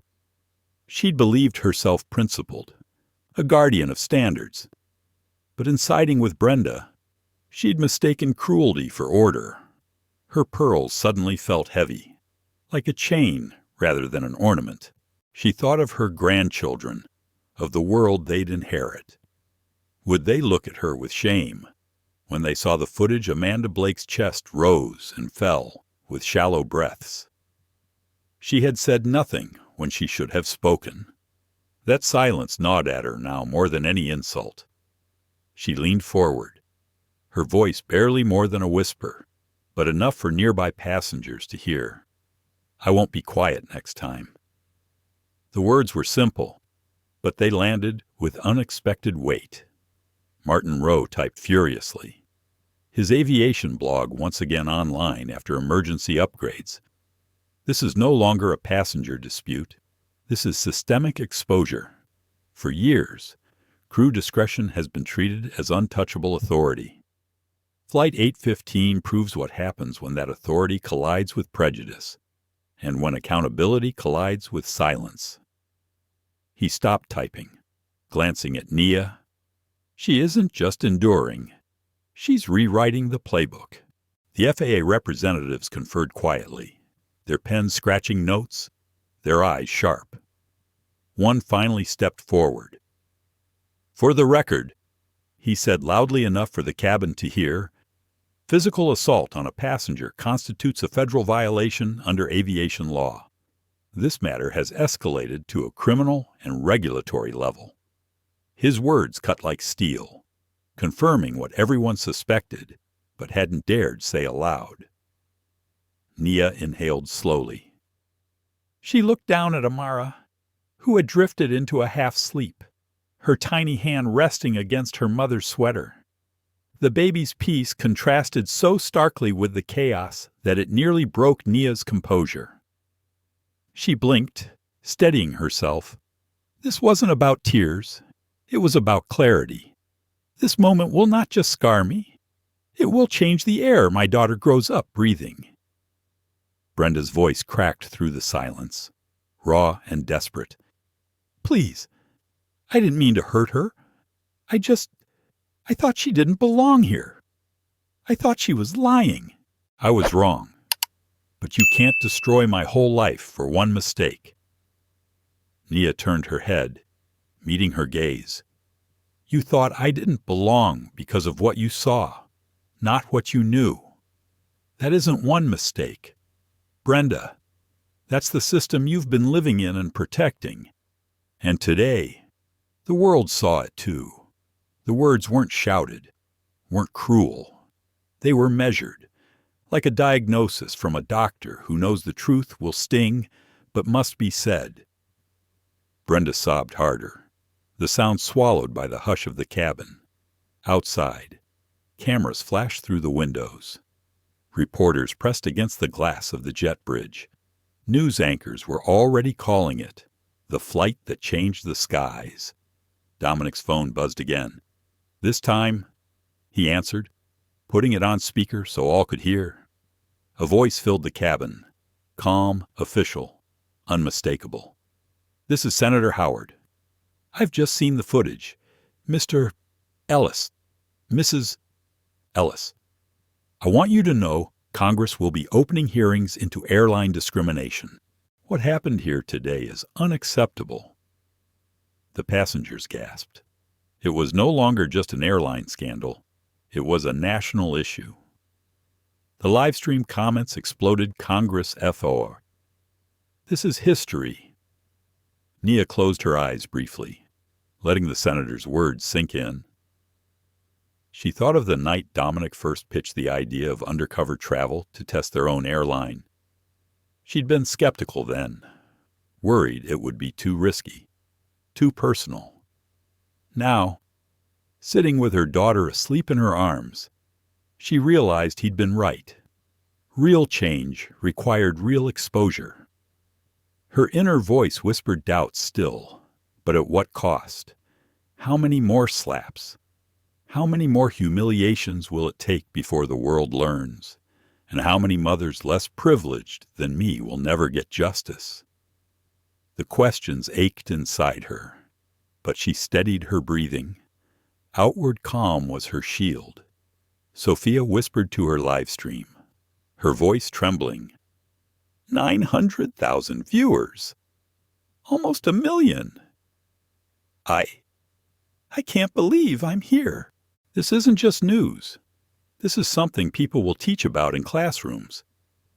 Dominic finally spoke again, his voice quiet but firm. This is not just about my wife. This is about every passenger who has been silenced, shamed, or dismissed. Today, the silence breaks. The words hit like a verdict. Passengers shifted in their seats, the reality of their complicity pressing down. Every raised phone, every approving chuckle, every moment of silence, they were all part of the story now, Amanda whispered again, louder this time. She deserved respect from the start. Nia's eyes softened. Respect isn't a reward. Amanda, it's the baseline. The live stream count passed 1 million. Outside the plane, the flashbulbs intensified. Inside, silence reigned.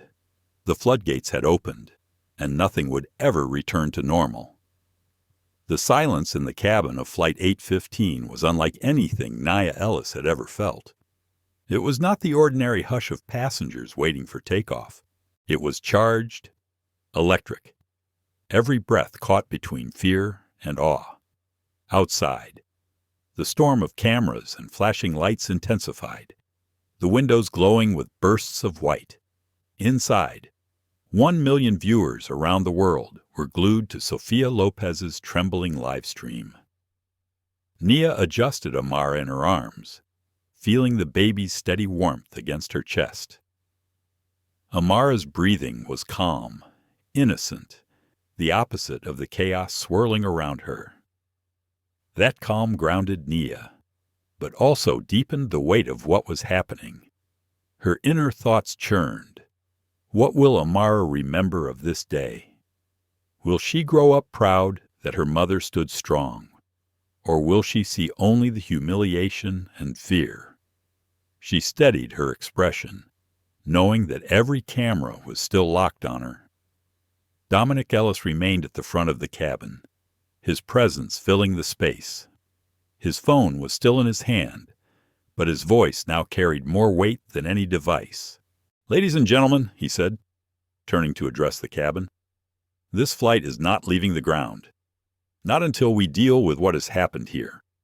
What you've witnessed isn't just misconduct. It's a symptom of a system built to exclude, to silence, to demean."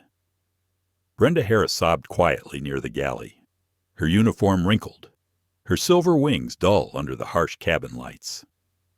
Captain Lawrence Donovan sat rigid in his seat near the cockpit door, jaw clenched. He looked like a man whose world had crumbled in minutes. Yet he couldn't bring himself to speak. Every word might be another nail in his coffin. The FAA officials exchanged glances. One of them stepped forward, voice calm but edged with steel. "Mr. Ellis, Mrs. Ellis. Federal aviation authorities have reviewed the footage captured here. What we've seen is a clear violation of safety protocols and federal law. A crew member's physical assault on a passenger, particularly one holding an infant, is grounds for immediate suspension and referral for prosecution." His eyes flicked to Brenda, who buried her face in her hands. Gas rippled through the cabin. Passengers shifted, some whispering, others avoiding eye contact. Those who had earlier cheered Brenda's authority now shrank in their seats, hoping to be forgotten. The silence of complicity weighed heavily on them. Nia's voice broke through the tension, soft but unwavering. "This isn't only about me. It's about how easy it was for people to assume I didn't belong. It's about how quickly strangers believed the worst without question. My baby was quiet in my arms, and yet the narrative of disruption was accepted. That's not an accident, that's a pattern." Her words landed like a gavel striking wood. Even the FAA officials paused, acknowledging the truth beyond the technical violation. Eleanor Price, the elderly woman in pearls, lowered her eyes. She thought of the words she had spoken only minutes earlier, praising Brenda's discipline. They echoed in her mind like a curse. Her pearls suddenly felt like a chain of shame, and she wanted nothing more than to take them off. She whispered to herself, "What have I done?" Philip Grant shifted uncomfortably, his phone buzzing nonstop with notifications. His earlier smug comments were being shared and dissected online. He had been a regional director for a large corporation, a man proud of his reputation. Now he was a symbol of prejudice, exposed in real time. His thoughts spiraled. Can I salvage this? Can I explain? Or am I ruined already? He didn't dare speak aloud. Sofia Lopez continued to film, her voice shaky but determined. "Viewers, we've passed 1.5 million. You're watching accountability unfold in real time. The CEO of Sky Continental Airlines is here, and the FAA has confirmed violations. This is beyond unprecedented." Dominic stepped closer to Brenda. She flinched as his shadow fell across her. His voice was controlled, but each word carried the force of judgment. Harris, you didn't just fail a passenger.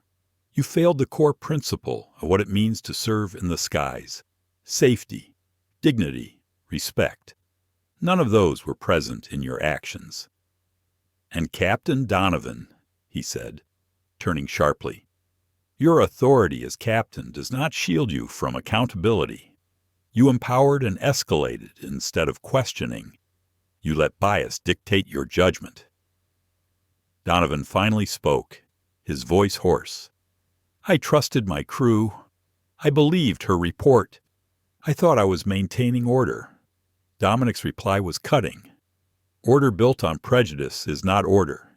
It is abuse of power. And today, the world saw it. The live stream comments exploded. Preach. This is leadership. Respect isn't a privilege. It's a right. Others poured in. This changes everything. End airline discrimination now. Nia sat quietly, bouncing Amara gently, her thoughts still a storm behind her calm exterior. She remembered the night Dominic had pitched the idea of flying undercover to test how passengers of color, mothers, or those outside the mold of first class were treated. She had hesitated then. She'd asked him, but what if they humiliate me? What if it hurts? Dominic had answered softly, then the world will see what you've carried silently for years. She hadn't expected the slap. She hadn't expected the sting on her cheek to feel like the sting of every moment she'd been underestimated, dismissed, doubted. And yet, she realized this moment was bigger than the pain. It was exposure. One of the FAA officials raised a hand. For the record, Captain Donovan, you are relieved of command pending full investigation. Authority for this aircraft is temporarily reassigned. His voice was sharp, final. The captain's gold stripes suddenly looked meaningless. Empty decorations on a fallen man. The announcement sent murmurs through the cabin. Passengers realized they were witnessing something unheard of, a captain stripped of command inside his own aircraft. The live stream surged past 2 million viewers. Brenda collapsed into her seat, sobbing uncontrollably. Please, she whispered, I have children at home. This job is my life. Don't take it all away. Nia's eyes softened for a moment. She could see the fear behind the arrogance, the desperation behind the cruelty. Her inner voice wrestled with itself. Am I capable of mercy? Should I feel compassion for the one who struck me? Or is this the time for hard justice? She looked down at Amara, then back at Brenda. Her voice, when it came, was quiet but steady. Accountability isn't about destroying you. It's about making sure no one else is treated this way again. You chose to slap me. You chose to humiliate me. Those choices have consequences. Whether you learn from them, that part is up to you. The words weren't cruel. They were firm, almost maternal, spoken with the strength of someone who refused to be reduced to anger. Brenda's sobs deepened, but no defense came. There was nothing left to say. Martin Rowe typed furiously into his blog, his commentary weaving into history. For 2 decades, I've tracked airline behavior. I've seen discrimination whispered about, settled in back rooms, hidden from view, but never has it been exposed so fully, so undeniably. This moment is the birth of a new standard, the Ellis Standard, and the industry will never be the same. Dominic's phone buzzed again. He answered, and this time the cabin could hear the voices of senior executives from Sky Continental's boardroom. Dominic, we're watching. The board is in session. You have full authority. Whatever actions you take will be supported. The live stream comments erupted. The board is watching live. This is insane. History is happening before our eyes. Dominic turned back to the cabin. His voice was calm, but it rang with finality. This airline will change today. Every crew member who contributed to this humiliation is suspended effective immediately. Federal regulators are here to ensure compliance, and every passenger here, every witness will carry this story into the world. Nia lifted her head, her eyes sweeping the cabin. Remember, she said softly, dignity is not a privilege. It's the baseline. And today, we draw that line together. The live stream counter ticked past 3 million. Passengers who had once smirked or nodded at Brenda's cruelty now stared at their shoes, ashamed. A young mother from economy, who had walked forward earlier to thank Nia, spoke again, her voice breaking. You've changed everything for us. For every mom who was told she didn't belong. Tears welled in Nia's eyes, but she blinked them away, determined not to let the cameras see her falter. Inside, her heart whispered, this isn't about me. It's about Amara, about all the children who will fly tomorrow. They deserve a sky free of judgment. The aircraft door opened again. Reporters crowded the gate. Microphones raised. Federal marshals stood by, ensuring order. The reckoning had begun. The door of Flight 815 finally swung open, and the flood of sound from the jet bridge washed into the cabin. Reporters shouted questions. Cameras flashed like lightning, and the buzz of the crowd outside was louder than any engine. Passengers craned their necks to see, some desperate to be part of history. Others ashamed of the roles they had played in the spectacle now unraveling. Dominic Ellis raised his hand slightly, commanding silence without needing to shout. His authority didn't come from volume. It came from the gravity of the moment. Even the reporters quieted for a beat, waiting for him to speak.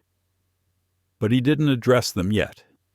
Instead, he turned to the passengers, the crew, and most importantly, to his wife and daughter. Nia Ellis sat calmly in seat 3A, Amara sleeping against her chest as if the world outside wasn't on fire. Dominic's eyes softened at the sight, a flicker of private emotion breaking through his steel posture. Then his gaze hardened again. He would need every ounce of discipline to carry this storm. Ladies and gentlemen, Dominic began, his voice steady. What has happened here will not be hidden. The world is already watching, and so they should. My wife and my child were not just disrespected. They were assaulted and humiliated under the assumption that they did not belong here. That assumption ends today. Gas rippled through the cabin. For some passengers, the word assault landed like a stone in their stomachs. They had cheered Rebecca Harris only minutes earlier, had nodded along with her cruel words. Now, the reality of what they'd condoned hit them with shame. Brenda Harris sat hunched in her jump seat, her shoulders shaking. She had stopped trying to defend herself, her eyes swollen from crying. She whispered, almost to herself, I didn't mean, but the words withered in her throat. Captain Lawrence Donovan remained near the cockpit door, his hands clasped so tightly they had turned pale. He looked like a man who had aged 10 years in a single hour. His inner monologue was relentless. I thought I was protecting order. I thought siding with my crew meant safety. But maybe I never questioned what kind of order I was protecting, or who it excluded. The shame weighed heavier than the gold stripes on his uniform. Sofia Lopez's livestream continued, her audience climbing past 3.5 million. Her voice quivered as she narrated everyone. The CEO just declared this incident an assault. We're witnessing history in the making. Stay tuned. Like and share this. It's not just a story. It's a turning point. Her comments exploded with emotion. Some rage-fired them all. Others reflected, this is why we need cameras everywhere. A few admitted guilt. I've judged parents on flights before. Maybe I was wrong. Martin Rowe, the aviation blogger, typed furiously on his laptop, his words sharper than ever.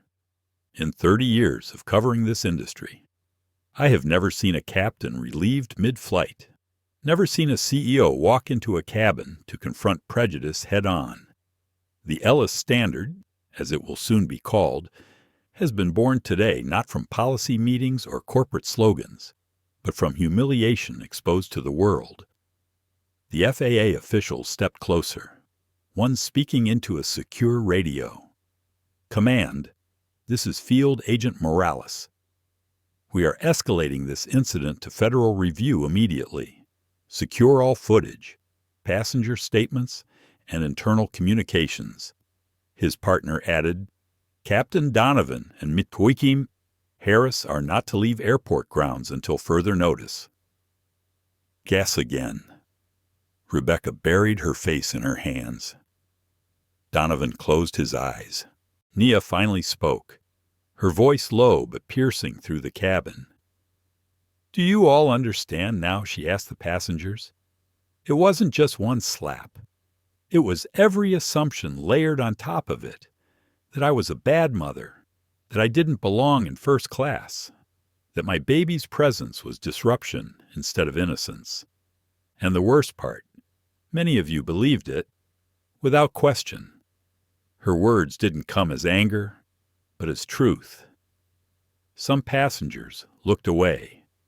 Eleanor Price, the woman in pearls, finally reached up and unclasped her necklace. She placed it gently into her lap, as though removing a symbol of her earlier arrogance. Quiet tears ran down her cheeks. Philip Grant, once so smug, now typed frantically on his phone. But no matter how many posts he deleted, the screenshots lived on. He had become a cautionary tale in real time, his face plastered across feeds with captions like, "This is what prejudice looks like in 2025. His mind spun in panic. What will my colleagues think? My clients? My family? Dominic's phone buzzed again. He pressed speaker, and the cabin heard the clipped voice of Sky Continental's board chair. Dominic, the board has voted unanimously to implement immediate review of all crew training, passenger management, and bias protocols. You have our full backing. This flight marks a line in the sand for the entire airline. Reporters outside went wild, shouting over one another. Mr. Ellis, is this the beginning of regulatory reform? Mrs. Ellis, how does it feel to be at the center of this firestorm? But Nia didn't look at them.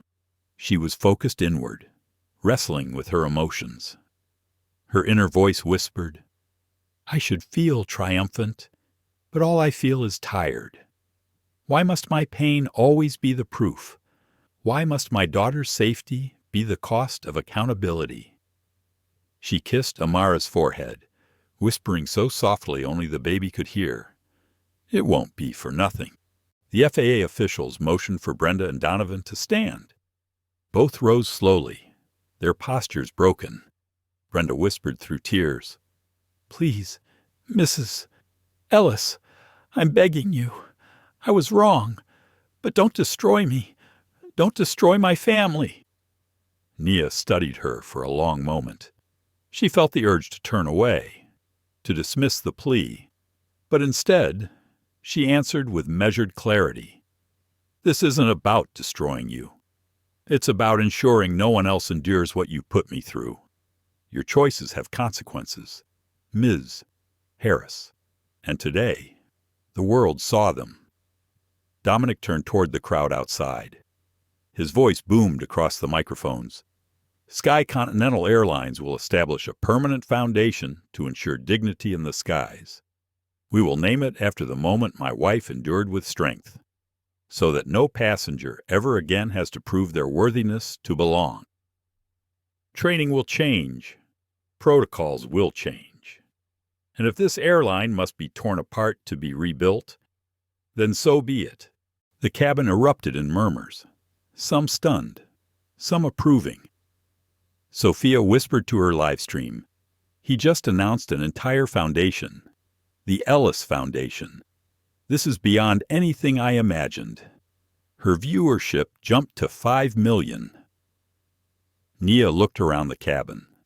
The faces that had once judged her were now transformed, some ashamed, some inspired. She knew not all of them would change, but enough had witnessed the truth to carry it outward. Her inner monologue grew calm. Maybe this is what justice looks like. Not neat, not painless, but undeniable. Outside, federal marshals escorted Brenda and Donovan down the jet bridge.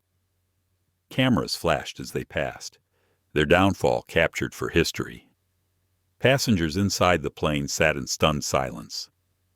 Dominic returned to Nia's side, kneeling briefly to meet her eyes.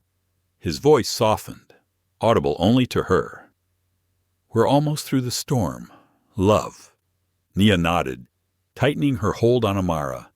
"Yes, but storms change landscapes. Let's make sure this one reshapes the skies." The live stream ticked past 6 million. Headlines raced across the globe. The storm outside was no longer just about Flight 815. It was about every passenger who had ever been told they didn't belong. And the world, for the first time, was listening. The air inside the cabin felt dense, almost heavy with everything that had just happened.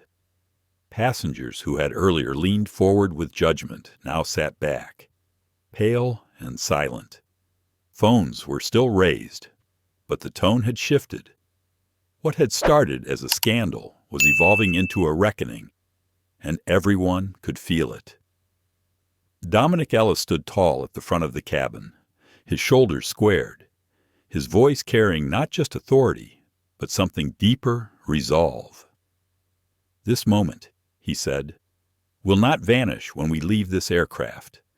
This will not be buried under corporate statements or legal settlements. Every one of you here is a witness to the truth. What you saw cannot be unseen." His words reverberated through the space. The cabin wasn't just a cabin anymore. It was a courtroom, a stage, and a mirror. Nia Ellis sat with Amara in her arms, her hand brushing softly over her daughter's hair. Inside, she was a storm of emotions: relief, rage, weariness, hope. She thought to herself, "How many times must we prove our humanity before it becomes unquestioned? How many storms must my daughter watch me weather before the skies are truly safe for her?" She looked down at Amara's sleeping face. "You will grow up knowing dignity is not something earned. It is something you deserve." Sophia Lopez's live stream had crossed 8 million viewers. Her hands trembled as she narrated in a hushed voice. "He just said this won't disappear. Everyone. This is bigger than one flight. This is about changing how the skies treat people. Like and share if you believe no one should be humiliated for who they are." The comments came so fast they blurred justice in the skies. Accountability at last. History unfolding. Martin Rowe was typing feverishly, his words sharp, almost prophetic. Flight 815 is no longer a flight. It's a watershed moment in aviation history. For decades, bias in the skies has been whispered about, brushed under corporate rugs. Today, bias was caught live, dissected, and answered in real time. The Ellis Standard will become a phrase we all remember. Brenda Harris and Captain Donovan had already been escorted out of the aircraft. The sight of their retreat lingered like ghosts in the cabin. Passengers avoided each other's eyes, many replaying their own words in silence in their heads. Eleanor Price gripped her pearls again, but this time not with pride. Her eyes brimmed with tears. She whispered, almost to herself, "I was wrong. I was so wrong." Philip Grant sat slumped in his seat, his phone on airplane mode, as if cutting off the outside world could erase what millions had already seen. His mind was a spiral. How do I face my company after this? How do I explain cheering for cruelty? For the first time in years, he felt powerless. The FAA officials stepped forward, their presence like anchors grounding the chaos. One of them spoke clearly, by federal authority. This incident has triggered a full-scale review of Sky Continental Airlines passenger management protocols. Until further notice, Flight 18 will not depart. Every passenger will be rebooked, and every recording you hold may be required as evidence. Gaffes echoed across the cabin. Passengers who had thought themselves spectators now realized they were part of a case study for federal regulators. The weight of complicity grew heavier. Reporters outside shouted through the jet bridge, their microphones like weapons, their questions firing one after another. "Mr. Ellis, will you fire the entire crew?" "Mrs. Ellis, did you know this would happen? Is this the end of Captain Donovan's career?" Dominic raised his hand. "There will be time for questions, but right now, this is about accountability. For years, we've said airlines are about service and safety. But what good is safety if passengers can be humiliated without consequence? What good is service if dignity is treated like an upgrade?" The words sliced cleanly, leaving no room for misunderstanding. Nia finally rose from her seat, her daughter secure in her arms. She stepped forward, her voice steady but soft. "I want everyone here to remember this. I didn't raise my voice. I didn't cause a scene. I sat with my child and endured. And still, I was treated as a threat. This isn't just about me. It's about every parent who has been shamed, every traveler who has been profiled, every person told silently or loudly that they don't belong. Today, you all saw how easy it is to believe that lie and how dangerous that belief becomes when given authority." Her words wrapped around the cabin like a blanket. But it wasn't a soft comfort. It was a weighted truth pressing on everyone's chest. Sophia's audience surged past 10 million. Tears streamed down her cheeks as she whispered, "She's right. It could be any of us.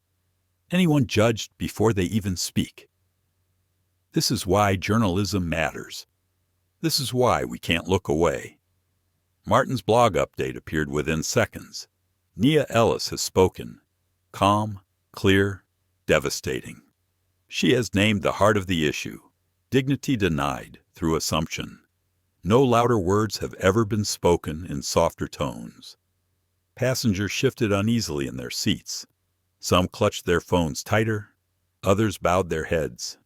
Amanda Wells, the young woman who had remained silent until it was too late, wiped at her eyes. "I should have said something," she whispered again, her guilt gnawing at her. Nia heard her and answered gently, "Then start today. Speak up next time. Silence is the soil where injustice grows." Outside, the board of Sky Continental convened via emergency session. Screens lit up in a nearby conference room. Legal advisors, PR strategists, and directors spoke in urgent tones. But the public already knew the truth. This wasn't just a company crisis. It was a cultural one. Dominic turned back to the passengers.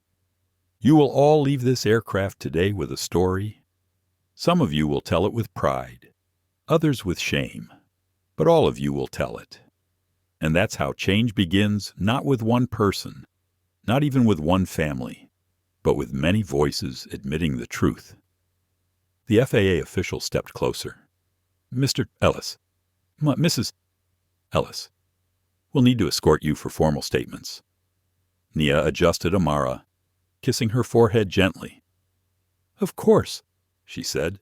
Then, turning back to the cabin, she offered her final words. "Remember this moment, because if you forget it, it will happen again."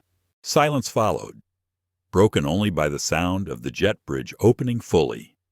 Federal agents, corporate executives, and cameras flooded in. The world was no longer waiting outside. It was inside the cabin, ready to carry the story forward. As Nia and Dominic stepped off the plane, Sophia narrated into her camera. "They're leaving now. This isn't just the end of a flight. This is the beginning of something bigger. The Ellis Protocol, the Ellis Standard, whatever history decides to call it, started right here." Her voice cracked, but she smiled through tears. If you're watching this, remember to like, share, and never stay silent in the face of injustice. The cameras followed the couple as they walked into the blinding lights of the terminal. Reporters swarmed. Microphones stretched toward them, flashes popping like fireworks. Nia held her daughter closer, her face serene. Dominic walked beside her, his presence unshakable. Behind them, passengers disembarked one by one, each carrying the invisible weight of what they had witnessed. Eleanor Price paused at the door, looked back into the cabin, and muttered a prayer under her breath. Philip Grant kept his head down, his phone buzzing endlessly with messages he couldn't bear to read. Amanda walked slower, determined the silence would never be her choice again. By the time Nia and Dominic reached the terminal floor, the news was everywhere. Screens in the airport flashed headlines: CEO's wife assaulted on flight, airline accountability in real time, the Ellis Standard, a new era in the skies. The storm had passed, but its thunder was still rolling across the world. Nia whispered to Dominic, her voice tired but resolute. "We kept our promise. Love, dignity isn't for sale." He squeezed her hand gently. "And from today forward, it's the law of the skies." Together, with Amara nestled peacefully between them, they walked into the history they had just rewritten. As the cabin lights dimmed on Flight 815, something brighter had been ignited, a reckoning. What began as a single slap grew into a global storm, exposing how prejudice hides behind uniforms, policies, and silence. But it also revealed something greater, the quiet power of dignity. Nia Ellis did not scream. She did not fight back with anger. She held her child, endured humiliation, and waited for truth to reveal itself. And when it did, the world watched as arrogance collapsed and accountability took its place. Dominic Ellis, her husband and CEO of Sky Continental, stood not just for his family, but for every passenger who has ever been told they don't belong. This story is not about revenge. It is about transformation.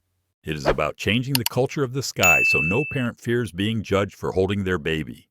No traveler is profiled for their skin, and no crew member mistakes prejudice for authority. But here's the question we leave with you when silence surrounds injustice. Will you remain a passenger, or will you choose to stand? If this story moved you, if it made you think, reflect, or even shed a tear, please like this video, share it with someone who needs hope, and subscribe to our channel.